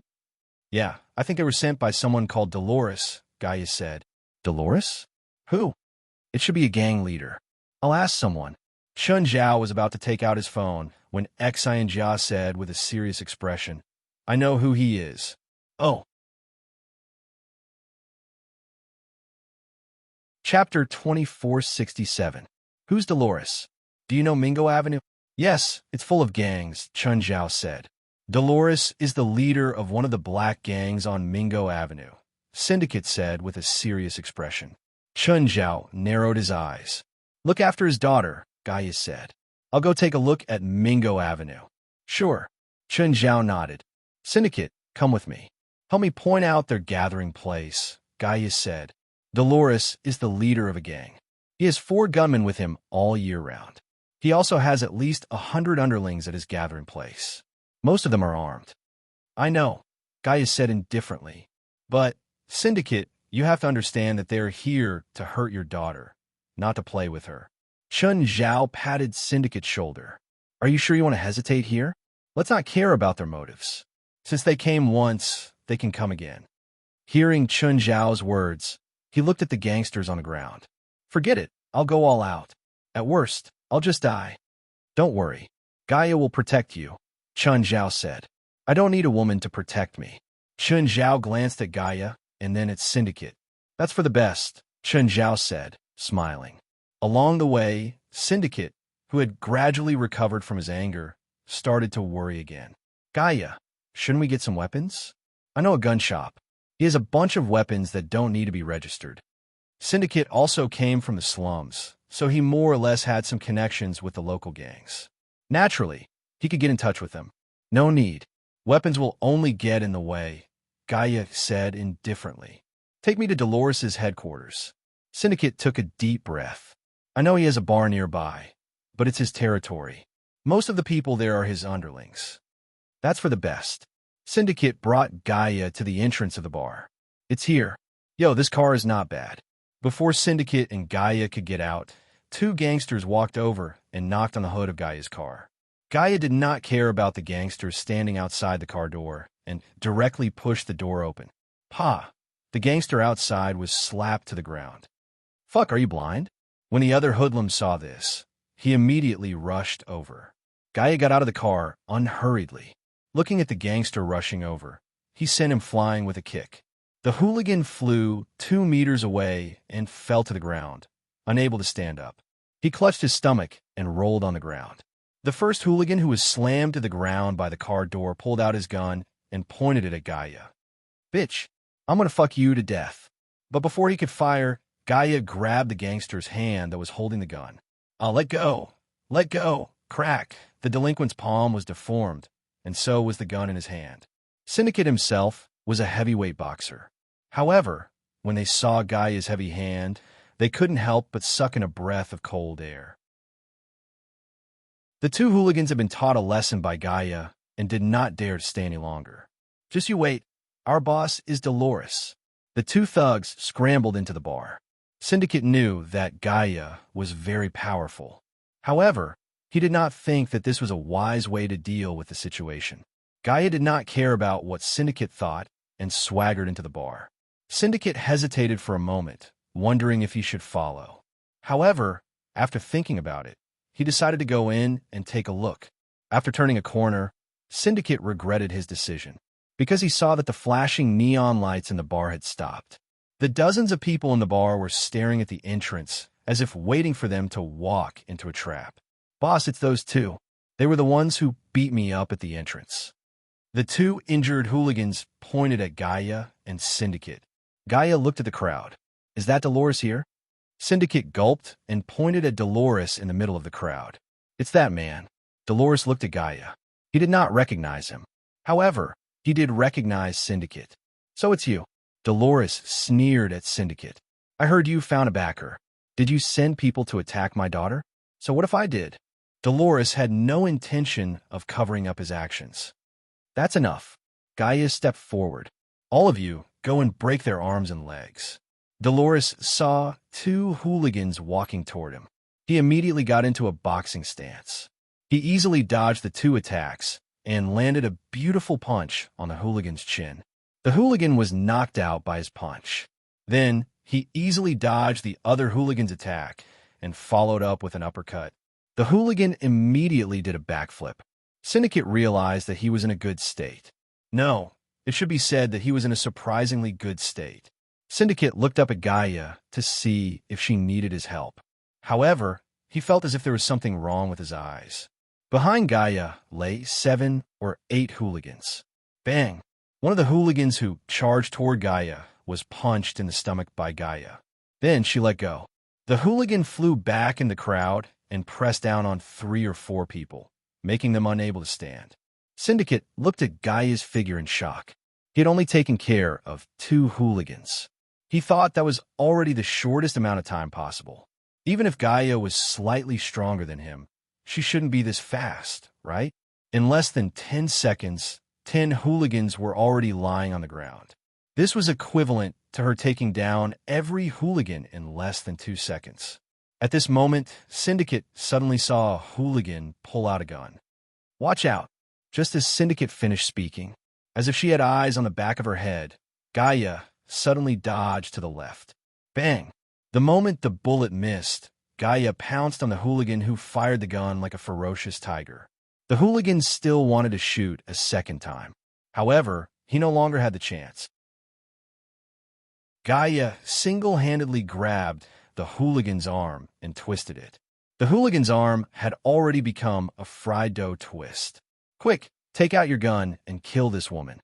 Dolores was panicking. He had never seen such a terrifying woman. However, this woman had only used 30 seconds to break through half of his men. Dolores also held a gun in his hand, but he couldn't aim at Gaia at all. Gaia's body was clearly tall, but her movements were so fast that it was difficult to capture. My arm.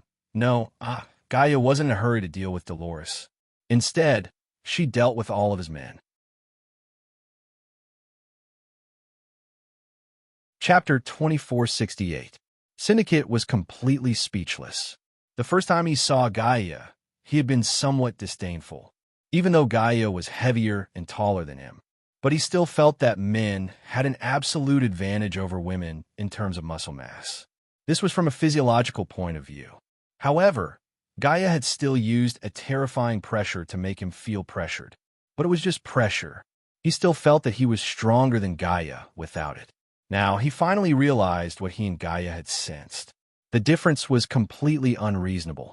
The 60 or so hoodlums in the bar were all lying on the ground. Some of them had guns, but they didn't pose any threat to Gaia at all. Syndicate had only knocked down 3 hoodlums. Gaia looked at Dolores. Dolores was no longer arrogant. His entire body was shaking like a sieve. He stared at Gaia in extreme fear. This woman was a monster. Dolores held a pistol in his hand, and he gripped it tightly with both hands. But he didn't even have the courage to pull the trigger. Don't come over. If you come over, I'll shoot." It It was the first time Syndicate had seen someone with a gun so afraid of an unarmed person. But he could understand Dolores' fear of Gaia. Even he was afraid of Gaia. No wonder Chun Zhao would let Gaia be his coach. Now, Syndicate couldn't be disrespectful to Gaia anymore. Gaia took a step forward and kicked Dolores in the chest. Dolores crashed through the fiberboard behind him and flew several meters away, crashing into the wall. The pistol he hadn't been holding properly was now on the ground. "Don't come over. How much money do you want?" "I have money." Gaia lifted Dolores with one hand. Dolores wasn't small, but before Gaia's monstrous strength and tall body, Dolores was like a child. He was lifted up without any resistance. "How dare you touch someone that my boss wants to protect? How much money does your boss give you?" "I'll give you more. I have money, a lot of money." Dolores seemed to be grasping at the last straw. He felt that since others could bribe this monstrous woman in front of him, he could too. As long as the problem could be solved with money, then it wasn't a problem. Although he was just a gang leader, he actually controlled a few of the most lucrative illegal businesses. It was just that it was not convenient to take out that money. However, if it was used to bribe them, then there would be no problem. Gaia ignored Dolores' cries. "Who told you to attack the daughter of the Syndicate?" Gaia asked. "If I tell you, will you let me go?" Gaia reached for Dolores' shoulder. Crack! Dolores' shoulder shattered. This was accompanied by Dolores' tragic wails. Gaia's expression was still cold. "Who told you to do this?" "It's Tiger. It's Tiger." Dolores did not have the awareness to keep a client secret. Especially when it came to his own safety, he was willing to pay any price to save his own life. Plus, Dolores hated Tiger to the core. If it wasn't for him, he wouldn't have provoked such a terrifying monster. Gaia and Syndicate both looked as if they had known this would happen. Of course, Syndicate was even angrier. It's really his mother. Gaia was somewhat disappointed. When Chun Zhao told her what Tiger had done in the past year, Gaia still did not want to believe it. Her feelings for Tiger were similar to Chun Zhao's. In her eyes, Tiger was still a big boy. No matter how bad he was, how bad could he be? But at this moment, Tiger really disappointed her. This disappointment soon turned into anger. Gaia casually threw Dolores before Syndicate. "Lady Gaia, this is do whatever you want to him." Dolores could no longer stand up, but he was even more terrified. His life was hanging by a thread. Dolores looked at Syndicate pleadingly. "Syndicate, forgive me. I know I was wrong. Please, I won't do it again." "Let you go? You'll take revenge on me after you recover?" "I really won't do it again. Whether you will or not, I won't let you go." Actually, Syndicate was just bluffing. Putting aside his identity as a boxer, he was just a normal person. How would he dare to kill someone? And there was more than one gangster here. There were witnesses everywhere. "Lady Gaia, what do we do now? Do we really kill his mother?" Gaia glanced at Dolores. "Forget it. I'll get a professional to deal with this." "A professional?" Syndicate thought that Gaia would call a wave of killers. In the end, he called for a garbage truck. Henry came with a group of people. Regardless of whether they were dead or alive, they were all stuffed into the truck. "Gaia, what do we do with these people? Kill them and use them as fertilizer? Or keep them as dogs? Bring them back first. See if we can get any useful information from them. If we can't get anything, we'll sink their money to the bottom of the lake." Syndicate was a bit worried. "Lady Gaia, are they trustworthy?" "More than you," Gaia said calmly. Henry and the others were on their side, but Syndicate wasn't. "Okay, it's getting late. Find a car and go back." "I won't send you," Gaia said. "Also, regarding Chin's training plan, you better not be lazy. You should know that you're useful to him. But if you can't meet his expectations, you better pray that you're lucky enough." Syndicate shuddered in fear. Overnight, everyone on Mingo Avenue knew about it. Something strange had happened here last night. Dolores had disappeared along with his dozens of underlings. Judging from the scene in the bar under Dolores' name, there had definitely been a chaotic battle here. Not only was the scene a mess, but there were also many bloodstains. Dolores and his underlings had all disappeared. Who could have abducted Dolores and his subordinates in a single night? Dolores wasn't weak at all. However, without a leader, Dolores' underlings ran into walls like headless flies. It It was also because of this that many gangs on Mingo Avenue suddenly became well-behaved. However, when Tiger heard this, his reaction and feeling were completely different from other people's. Did you find out? Yes, I did. At the entrance of the bar, two tall people went in. One of them was a woman. Chapter 2469. Women. Yes. Tall women. Yes. Tiger's heart suddenly sank to the bottom. He thought of a person who also terrified him, Gaia. Tiger's fear of Gaia was more direct. Qin Zhao had never attacked him before. But Gaia. Almost all of Tiger's techniques had come from Gaia. No matter how strong Tiger became, Gaia could always make him lose all ability to fight and move with one blow. After not seeing Gaia for more than a year, Tiger had almost forgotten about her. But Gaia had suddenly appeared and returned to his memory in such a way. The entire bar, the gang's headquarters, had dozens of people. Disappear just like that? Only the passers-by nearby had some impression of her. This mysterious terror made Tiger's hair stand on end. Now, the two people he feared the most had both appeared. Tiger knew better than anyone why Gaia had appeared in Dolores's bar. Tiger, do you know something? Bach asked. He could already tell that Tiger's expression wasn't right. Bach, are there any competitions abroad? I want to fight there. It's not the season. There aren't any competitions. Then arrange a fight, Tiger said. It doesn't matter if the price is low. I just want to stay abroad for a month or two. In the boxing world, it was very common to arrange a fight. As the only Grand Slam winner in the boxing world, Tiger was already the most famous in the boxing world. Tiger was already the most famous person in the boxing world. He was even close to catching up to the legends in history. So, there were naturally many people who challenged him. Hearing Tiger's words, Bach immediately understood. Tiger, you have to trust my boss. He definitely has a way to solve your problem. But it's already been a week, and there's still no news from your boss. If he could solve it, he would have done it already. Why hasn't he solved it yet? Tiger suddenly roared, enraged. Bach was also confused. In the past, his boss had always solved problems quickly. At most, it would take a week and everything would be fine. But this time, it had already been more than a week and there was still no reply. Even Bahi himself suspected that there might have been an accident this time. Tiger, even if it's a challenge, it can't be decided in a short time. Bach felt that it was necessary to wait. After all, an internationally renowned athlete like Tiger had to decide on a match. First of all, the venue, ticket sales, sponsors, live broadcast authorization, and competition prize money would all require a long period of negotiation. Wasn't it the same as saying that if someone challenged him to a duel, he would accept the challenge and make his decision? Then train abroad, Tiger said. Syndicate, you can go into the scene now, Chun Zhao said. Swimming?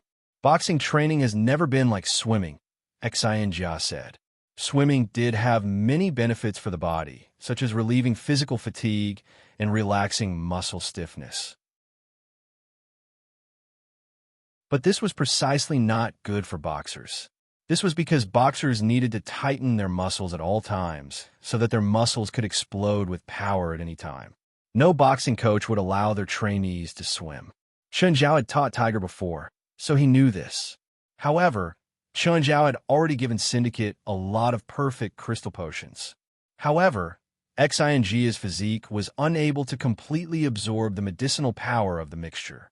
Therefore, Chun Zhao needed to let the medicinal power completely release in Xianjia's body. Exercising a lot and relaxing the blood flow in his veins was the best way to release the medicinal power. This was why Chun Zhao chose to let Xianjia train in swimming. Compared to the side effects of swimming, the benefits of releasing the medicinal power were far inferior. If the side effect of swimming was 1, then the benefits of absorbing the medicinal power would be 100. I have my own training methods. You just need to listen to me. Chun Zhao did not explain too much, but Xianjia felt that Chun Zhao should let Gaia train him as soon as possible, instead of letting him train himself randomly. No buts. Go into the water. Xianjia could only go into the water helplessly. Mr. Chun, how far do I need to swim? Until I'm satisfied, Chun Zhao said. Okay, Xinjia jogged toward a wave. As the wave receded, he followed it. On the other hand, Chun Zhao stood on a small wooden boat, drifting with the waves. Xinjia adjusted his strength. He was not in a hurry to sprint. However, as he swam, he realized that Chun Zhao's small wooden boat a few meters away had no paddles or motors, but it could still follow him. "Swim as fast as you can," Chun Zhao said. Xinjia was a bit unhappy. "Mr. Chun, it's very dangerous to swim at full speed." "No, it'll be even more dangerous if you don't swim fast." "What?" Chun Zhao pointed behind Xinjia. "A shark is swimming toward you." "Huh? What?" Xinjia looked back and indeed saw shark fins poking out of the water. Shocked, Xinjia hurriedly swam toward Chun Zhao's small wooden boat. "Pull me up." Xinjia did not think that he could swim faster than a shark. Even if he was a professional swimmer, he would still die horribly if he encountered a shark, not to mention that he wasn't a swimmer. Xinjia swam toward Chun Zhao's small wooden boat with all his might. However, before he could reach the small wooden boat, two more shark fins appeared around the small wooden boat and circled around it. Xinjia almost peed his pants. He turned around and ran. Xinjia swam as hard as he could until he was exhausted. He did not dare to look back, afraid that the shark would catch up to him. But after 7 or 8 minutes, he was out of energy. Just then, a bottle of water fell before Xinjia. "Replenish some energy." Xinjia looked at the small wooden boat that was now almost 50 meters away. Chun Zhao was sitting on it, holding a bottle of beer. But there were still 2 sharks swimming around the boat. But where did the shark that had chased him go? Xinjia hesitated. Should he turn around and swim toward the shore? Just as he was thinking about it, the shark's fin suddenly appeared more than 30 meters behind him. Xinjia peed his pants again and swam with all his might. But the bottle of water did help him recover quite a bit.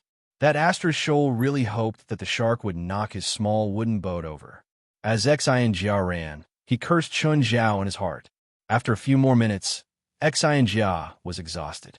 Just then, Chun Zhao tossed him another bottle of water. Xinjia suddenly felt that something was wrong. Chapter 2470. Xinjia felt that every time he ran out of energy, the shark would disappear. After Chun Zhao gave him water to replenish his energy and a short rest, the shark would appear again. This was too abnormal. Xinjia suspected that he'd only seen the fin of the shark that had been chasing him earlier. Could it be that it wasn't a shark at all, but a person wearing a shark's fin to scare him? Or maybe it was a small submarine. Anyway, Chun Zhao was rich, so it wasn't strange that he had these things. "Fuck you, Astor Shoal, I know. It's all fake. There's no shark at all." Xinjia decided to stop being enslaved and tortured. He felt that his guess was correct. Chun Zhao was using the shark's fin to scare him. Also, his boat didn't have any power, but it could keep following him. This meant that there was something in the water that was holding the boat. "Oh, I remember. You just called your boss asshole." Chun Zhao looked at Xinjia. "You'll regret it." Xinjia gave Chun Zhao a middle finger from afar. Just then, Xinjia saw a shark's fin pop out of the water again. "Are you going to play the same trick again? Since I've seen through it, it won't work on me anymore." Although Xinjia firmly believed that his guess was correct, he still shivered when he saw the shark's fin approach. Gradually, he saw the water in front of the shark's fin being pushed away. Then a smooth, gray-white skin popped out of the water. Although he couldn't see the whole face, he could tell from the back that it was a submarine. It's done perfectly. They even gave the submarine the skin of shark. Xinjia's smile was a bit forced. But the next moment, a huge creature jumped out of the water and streaked past Xinjia's head. Xinjia saw it. It was a great white shark that was 10 meters long. Yes, the ultimate nightmare of the ocean for humans. In the 1970s, the movie Jaws appeared out of nowhere and brought fear of the ocean to people all over the world. As for the great white shark in front of him, it was as if it had come out of a movie. The great white shark landed in the water in front of Xinjia, creating huge waves at the same time. By then, the wooden boat was not far from Xinjia. Chun Zhao sat on the wooden boat and pointed his phone at Syndicate. I think you can swim back now. I hope you can survive. Let me on the boat, let me on the boat. Syndicate was so scared that he almost peed his pants. This small wooden boat can't bring you safety, Chun Zhao said indifferently. You should believe that you can swim to the shore alive. Let me go up. Look, that great white shark's mouth is really big. Syndicate turned around and saw a bloody mouth that was so big that he could see the throat. It was coming towards him. Start swimming. Xi and Jia had no choice but to swim. It was a real great white shark this time. No matter how tired he was, he had to continue swimming. If he wasn't careful this time, he might really lose his life. No, it should be said that no matter what, it was very likely that he would lose his life. That damn bastard. Why didn't the great white shark attack him? Syndicate really hoped that the great white shark would be smarter. With just a gentle push, that small wooden boat would be overturned. Then it would be able to eat its fill. Xi and Jia swam with all his might. This is a very painful thing. The energy in his body was almost used up, but for the sake of his life, he had to force out more energy from his body. He didn't know if it was an illusion, but Syndicate suddenly felt that he had more strength. He swam faster too.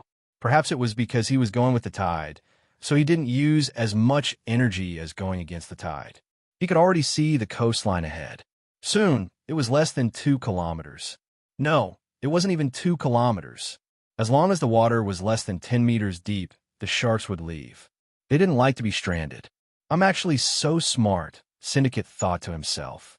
Suddenly, while Syndicate was sprinting at full speed, something seemed to pass by him. His heart skipped a beat. He looked back. Isn't that Chun Zhao's daughter? Why is she in the sea? Fuck. Perhaps it was because Chun Zhao had saved his daughter. Therefore, he couldn't just watch her die when he saw her. Syndicate turned again and headed towards little Jerlin's direction. But at this moment, he saw that the bloody mouth was already coming towards little Jerlin. It's over. Seeing this, Syndicate was in complete despair. He would die in the shark's mouth, let alone save the little girl. Little Guan Guan. Seeing old Guan, one of the 5 tiger generals, Jerlin immediately called out happily. Zinga was stunned for a moment. He saw that the terrifying great white shark did not swallow Jerlin in one gulp. Instead, it slowed down and circled around Jerlin. Just then, the small wooden boat came to Jerlin. Papa. Jerlin looked at Chun Zhao on the boat. Mama said I can play in the water for 2 hours today. Really? Why don't I remember? Chun Zhao reached out and lifted Jerlin out of the water. Jerlin stuck out her little tongue. Chun Zhao looked at old Guan in the water. Complete your mission. Old Guan, who'd been circling the small wooden boat, charged towards Syndicate again. You Asterisk Shoal? You're lying? Syndicate turned around and ran again. But even though he knew that this was a training program, not everyone had the courage to face the bloody mouth. 10 minutes later, Syndicate lay in the shallow water and kept coughing up water. The small wooden boat was slowly washed to Syndicate's side by the waves. Looks like your training is good. You Asterisk Shoal, you ordered that great white shark. Syndicate didn't understand why a shark would listen to Chun Zhao's orders. But it was obvious that the great white shark did listen to him. Even his daughter wasn't afraid of the great white shark. Carrying Jerlin, Chun Zhao waded to the shore. Syndicate followed. To his surprise, he seemed to have recovered a lot of energy even though he'd been so tired earlier. Just then, Hellies drove the car through the coastal road and returned with the kids who'd just finished school. The car stopped by the road and the kids dashed down the beach. Kilo, how come you're back so early today? Uncle, there's a fire at school, so the principal told us not to go to school for the next 2 days. Fire? Chun Zhao raised an eyebrow. Are there any casualties? No. Kilo looked at Syndicate.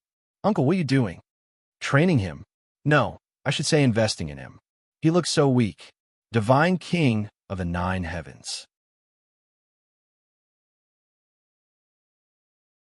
Chapter 2471. A boy who wasn't even 10 years old called him weak. Syndicate felt like his dignity was seriously challenged. How do you think I'm weak? Every aspect, Kilo said. Too weak. I'm a professional boxer. Haven't you seen my fights? Oh, I remember. I saw your video a few days ago. You were killed by that traitor tiger in one punch. After saying that, Kilo looked at Syndicate in disdain. If Syndicate wasn't black, Chun Zhao would have seen his face blush. Mr. Chun, I think I need to teach your kid a lesson. Of course, no problem.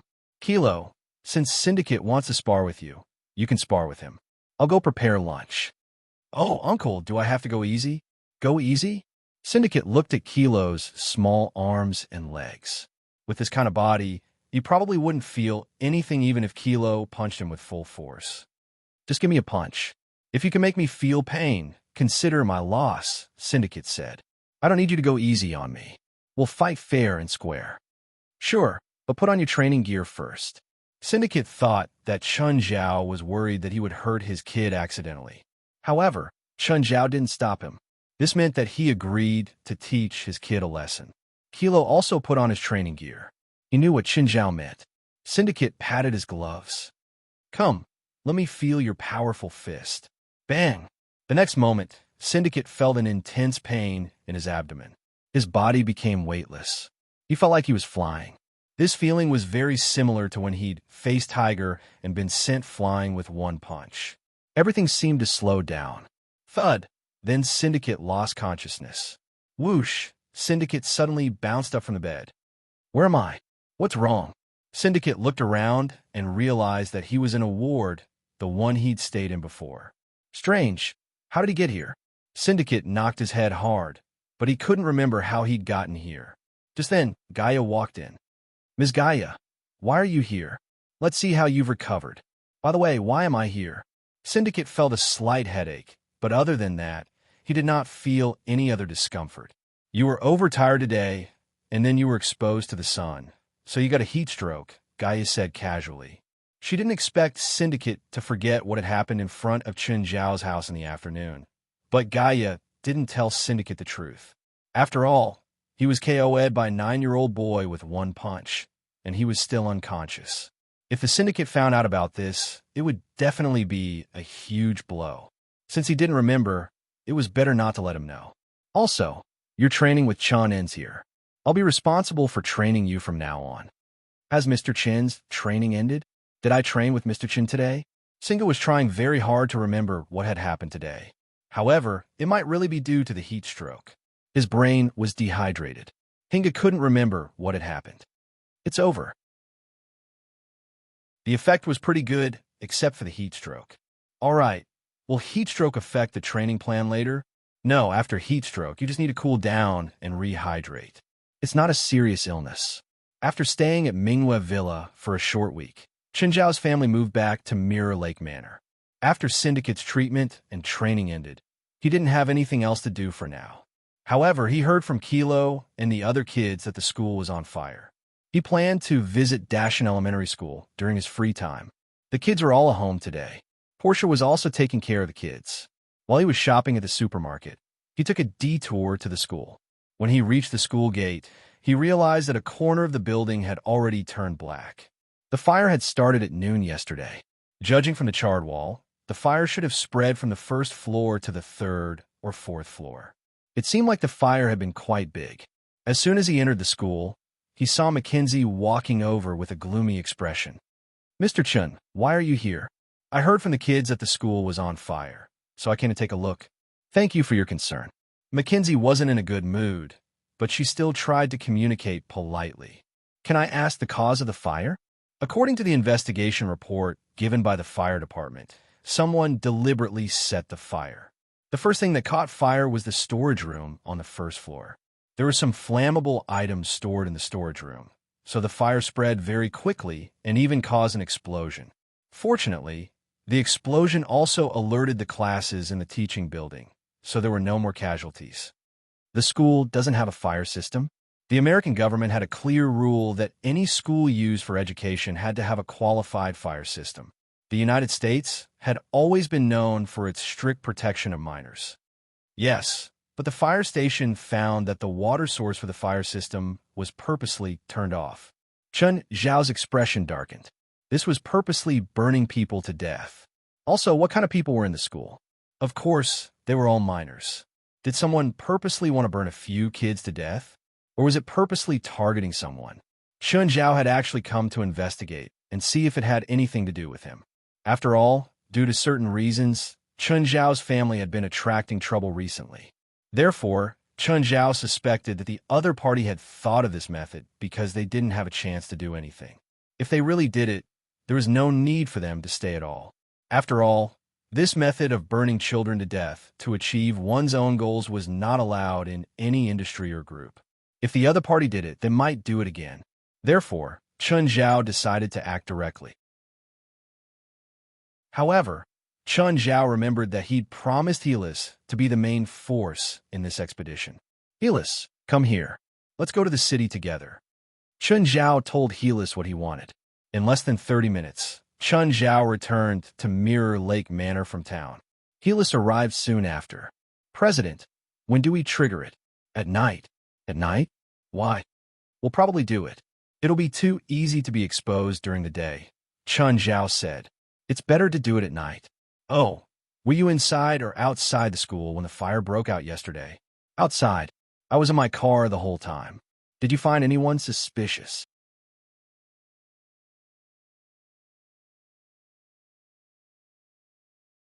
Chapter 2472. There are many people going in and out of the school, Helai said. I don't know who the suspect is. Chun Zhao shrugged. It seemed that he couldn't get more information from Helai. Do you think a normal person or a spiritualist did this fire? Spiritualist, Helai answered with certainty. Why? You don't know who the arsonist is, right? The report from the fire station has come out. It was a fire in the storage room. When the firefighters were putting out the fire, the door of the storage room was still locked. There was no other way to enter. After the fire was extinguished, the investigation at the scene found that there were no flammable items in the storage room, and there were traces of deliberately igniting things in the storage room. If it was an ordinary person, it would be impossible to enter the storage room without opening the door. Is your surname Holmes? Chun Zhao was surprised to find that Helai's mind was abnormally clear. He didn't think that Helis could actually think so much about this. But I didn't see any other spiritualists in the school apart from Didi and the others. My kids wouldn't be the arsonist, right? I checked the attendance of each class at that time. Didi and the others were in their respective classes at that time. Ah, you suspected them too? Maybe they didn't want to go to school, so they purposely set the fire. They're still kids. Kids are the scariest because they think that adults will forgive them for everything they do. Ah, okay, but they didn't do it. Chun Zhao broke out in a cold sweat. He was really afraid that Helai's would say something he couldn't accept. It must be the English, Chun Zhao said with certainty. I don't know how they snuck into the school, but they definitely did it. Helai's didn't care who did it. She also didn't mind using it as a reason to punish the English. Besides, this piece of land belonged to their family. Basically, it was whoever they said. As for Hamson, he felt a sense of impending nervousness. Ever since they left their seclusion, some members of the Immortal Crown had died due to missions, but only once or twice. But this time, they stayed in Los Angeles for less than 10 days. For people had already gone missing, and 2 of them were third-generation cultivators with outstanding strength. Besides, Mano was his nephew. Was this really a desert of magic? Why did it feel like this was a graveyard for magic? It had only been a few days, and they had already lost 4 people. Suddenly, he wanted to leave this place. He was now disenchanted. That man from Huaxia, he was definitely not a newbie like he had initially thought. Although he did not know why he left Huaxia, a land blessed by magic, he was definitely not weak. Moreover, that man might have some influence and had gathered a group of spiritualists. On the other hand, they were unfamiliar with this place, and their movements were restricted everywhere. It was still uncertain whether the missing men were still alive. However, if they were to retreat now, then those who might have already died would definitely die. Should they start an all-out war? Fight head-on? The other party had the advantage of time and place, but that did not mean that they had absolute strength. If he wanted to engage in a prolonged battle with his opponent, he would definitely lose. Just the daily activities and expenses alone could turn all of them into vagrants.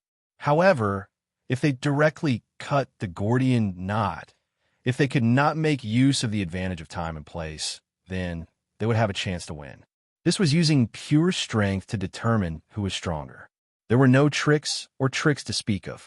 However, this idea was only worth thinking about for the time being. After all, they could not even collect all the information at the moment. At this moment, a woman rushed in. "Mr. Hampson, there are 2 people outside." "What do you mean by 2 people?" "Carpenter and I wanted to go out, but when we walked to the gate, we saw a strange car parked in front of the gate. 2 people got out of the car. Carpenter thought they were people who got lost in the dark, so he went up to ask them, but one of the women attacked him and killed him instantly." "What? Carpenter is dead? Who are those 2 people?" "I don't know. I have no impression of them at all." "President, these British guys are really poor. Renting a hotel floor would be better than staying in this broken place." Harries looked at the desolation in front of her. This should be an abandoned pasture. Large patches of grassland that were about to be eroded by wind and sand were exposed to the air. It was like the top of a middle-aged man with severe hair loss. In the middle of the ranch, there was a 2-story wooden house and a few shabby wooden sheds. There was also a metal fence around it, but after the erosion of wind and rain, the fence was already crooked. This place was really too old. Only the wooden house was still intact in the entire pasture. Just then, a dozen people came out. Hampson came out with his men, but the moment he saw Chen Zhao, Hampson's eyes widened. He finally knew that his enemies had come knocking on his door. Hampson was not afraid at all. Instead, he was very happy. He had wanted to fight them head-on, but he did not know their background and power, so he did not do anything. He did not expect them to come to him. His wish really came true. It seemed that he was lucky. Even the heavens were looking after him. He did not need to say anything, nor did he need to use hypocrisy to hide his goal. Neither of them had considered forgiving each other with a smile. It was such a simple matter, he just had to do it. Actually, Chen Zhao wanted to say something harsh, but Harries was too impatient. She was afraid that Chen Zhao would steal the kill. So, without thinking, she summoned the skeleton army. In an instant, a dense horde of skeletons appeared around the ranch. The empty eye sockets of all the skeletons flickered with a green light. There were probably more than 10,000 of them. The dozen people from the Immortal Crown were all dumbfounded. A necromancer? This was rare, but not completely extinct.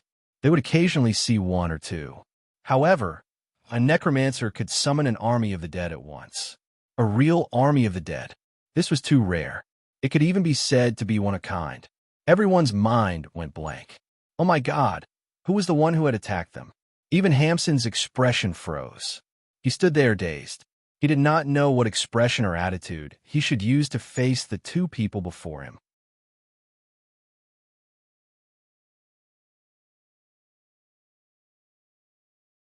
Chapter 2473.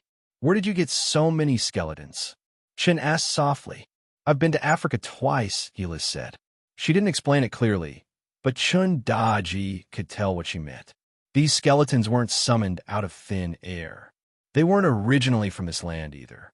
After all, no ranch would bury so many people's skeletons under their own land. But Helis' move was shocking enough. How much magic power would it take to summon an army of tens of thousands of skeletons? Hampson didn't know how much, but he knew that even if they combined their magic power, it wouldn't be enough to summon so many skeletons. This woman was terrifying, very terrifying. But Hampson immediately ordered, Gang, activate the barrier. One of the spiritualists called Gang immediately waved his magic staff. A circle of light rose around the iron fence, blocking the skeleton army. Let's take advantage of this and kill them. Hampson shouted. If the countless skeletons swarmed over, they really wouldn't be able to resist. But now, the situation was completely reversed. Hampson felt that Helis had used all her magic power to summon the skeleton army. She definitely didn't have much magic power left. The woman was powerful, but she clearly didn't have much experience. Summoning such a large army of skeletons was indeed astonishing, but it just happened to be restrained by their arrangements here. They seem to have misunderstood something, Chun Daji said. A bone spear suddenly appeared in Helis' hand. She didn't need to use much strength. It was just like a normal throw. A spiritualist was skewered and died on the spot. Everyone couldn't help but shiver. So powerful. Even though she had used up most of her magic power, she still had such great power. He was still so powerful that he instantly killed one of them. But Hamson felt that Helis was at the end of her tether. Hamson yelled, "Now!" Once again, they thought that Helis couldn't use any more magic. Bang, bang, bang. Suddenly, the ground under the three spiritualists exploded. Then, three bone prisons that looked like white flowers rose from under their feet. They instantly caught the three spiritualists. As the bone prison tightened, the three spiritualists wailed in agony. But he did not receive any sympathy from Helith. Haris clenched her palm, and in an instant, the bone prison was like a tightly clenched palm. The flesh and blood of the three spiritualists seeped out of the bone prison. Hamson and the others all paled. Is this woman the Grim Reaper? There was no chance of victory against such a terrifying power. As for the skeleton army outside the barrier, they didn't just stand there obediently. A large number of skeleton soldiers climbed to the top of the barrier, almost covering the entire barrier. As for the skeleton soldiers that were covering the barrier, they were constantly attacking the barrier. Perhaps one skeleton soldier's attack power was very weak, or perhaps 10 skeleton soldiers wouldn't be that strong. However, if there were 100 or 1,000 of them, it would be a completely different concept. Moreover, this barrier was only set up temporarily by them. Even at the beginning of the arrangement, they did not consider that there would be any powerful enemies attacking. Therefore, he chose a very ordinary barrier that would not have a strong effect. Even the arrangement was sloppy. Soon, cracks began to appear on the protective barrier. "Surrender. We surrender," Hamson shouted. Haris turned to look at Chun, but he did not say anything. From start to finish, he just crossed his arms and watched everything quietly. The barrier was completely shattered, and a large number of skeleton soldiers fell from the sky. "Everyone, stand beside me. We'll cast Shelter Fortress together." Most of the defensive spells were cast individually. However, Hamson's group knew a very special defensive spell. That was, it could release the same defensive magic according to the number of people, thus increasing the defensive power of this magic to an astonishing level. A single spiritualist was like the bricks of a castle, so this magic was also known as Shelter Fortress. A Shelter Fortress supported by a dozen spiritualists indeed had an extremely powerful defensive power. At least their casualties did not increase.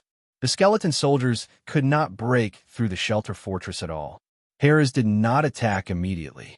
She was also curious about the spiritualist's defensive spell.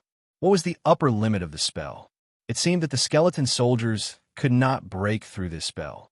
Of course, Hamson's group could not maintain this spell forever in the Shelter Fortress. Clearly, they could not outlast Haris. In the supernatural organization, other than Chun, the one with the most mana was Helis. After all, she had the mana of her 12 siblings and their future. Her mana was several times higher than Jalanash, who was ranked second in the organization. Anyone who fought with her in terms of mana would basically die a horrible death. Guys, let's talk.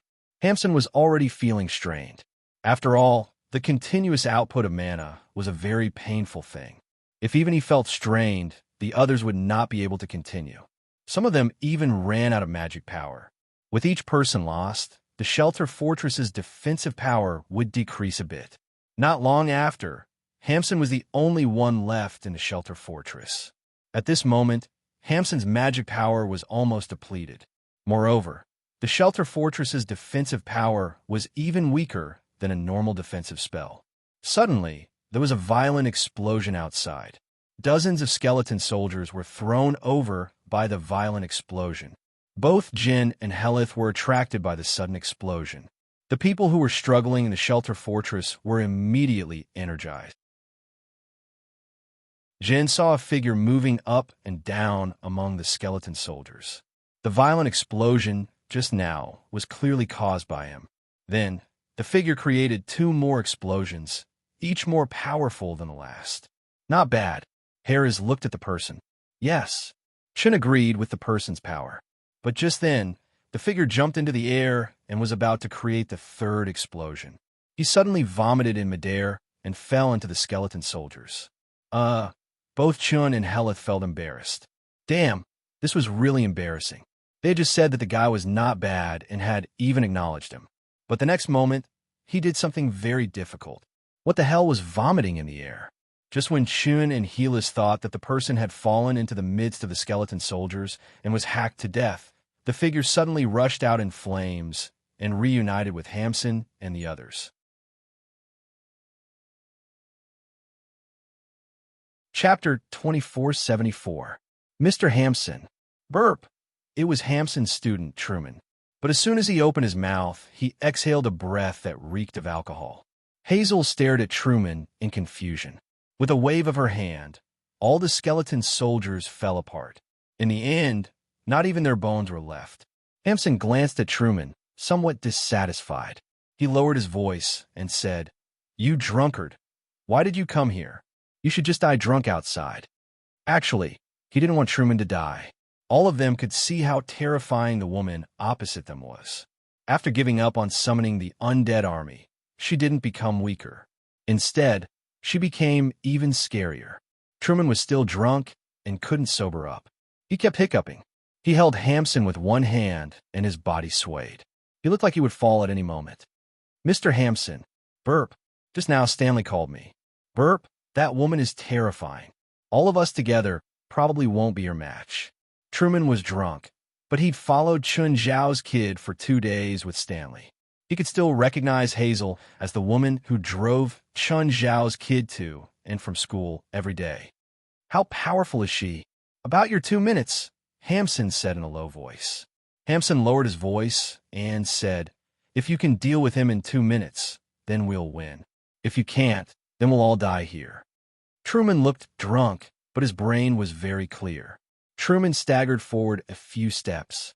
Chun Zhao was confused. Truman's magic power wasn't high or low, but it was worlds apart from Hazel's. However, Truman's eyes seemed to be filled with confidence. "Be careful. That person probably has a trump card," Chun Zhao said. "Okay." Hazel nodded. Suddenly, Truman attacked. He charged at Hazel. Hazel's eyes flashed, and she instantly shot out a vengeful spirit. A ferocious evil spirit pounced at Truman. But just as it was about to hit Truman, he suddenly fell to the side in a strange manner, dodging Hazel's attack. However, even though he had fallen to the ground, he did not stop moving forward.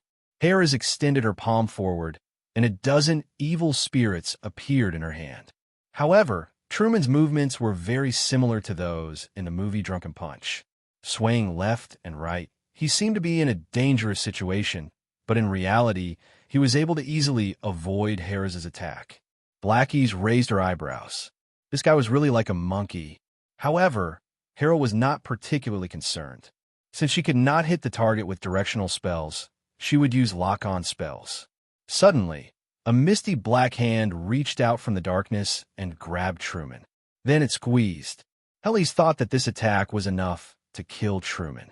But in the next moment, Truman's body exploded into a puddle of water the moment the black hand grabbed him. The moment the water splashed, there was a strong smell of alcohol. At this moment, Truman's appeared from the scattered alcohol on the ground. Doppelganger. Truman's doppelgangers did the same thing and swayed towards Helios. However, Helith wasn't afraid at all. She instantly unleashed a few hands of death. Pa pa pa. In an instant, all of Truman's doppelgangers were crushed by Helios. However, after crushing those doppelgangers, Truman's doppelgangers appeared again, and their numbers were several times more than before. More than 20 doppelgangers all rushed towards Helios. At this moment, even Helios was unable to release so many hands of death in an instant. However, being unable to release more than 20 hands of death at the same time didn't mean that Helios couldn't do anything. Since lock-on spells were not effective, she would use group spells. Death shock. A black ripple suddenly erupted from Helios's body. The black ripple swept past Truman's doppelgangers, and they immediately exploded into puddles. However, Helios didn't expect that Truman could actually increase the number of doppelgangers by several times. This time, Truman's doppelgangers were very close to Helios. After all, every time Truman's doppelgangers would rely on sprinting to get close. After a few times, Truman was less than 10 meters away from Helios. Helios's expression changed slightly, and she shouted, "Death scatter!" Countless rays of death aura suddenly shot out from Helitha's body. All of Truman's doppelgangers exploded once again. However, the puddles of alcohol released by those doppelgangers had already splashed onto Helios's body. Helios shook off the smell of alcohol on her body. At this moment, Truman's doppelgangers appeared several times more than before. Hundreds of Truman's doppelgangers appeared again. Helios's expression changed drastically because Truman's doppelgangers were already less than 2 meters away from her. Then, a spark appeared on the battlefield. Boom! In an instant, a huge flame soared into the sky. The explosion instantly engulfed Helios, as well as all of Truman's doppelgangers. That terrifying sound and fiery light, along with the destructive heat wave shockwave, seemed to be able to destroy everything. Hamson and the others couldn't help but be happy. At this moment, Truman returned to Hamson's side. "Truman, good job." However, Truman had already sobered up a lot. At the same time, he also looked very weak. After all, the spell just now had almost emptied his mana. The result was, of course, gratifying. At least he got rid of the enemy that his teacher and the others couldn't. This spell was created by him alone and combined with his own bloodline. He also gave this spell a very sci-fi name, ethanol equation.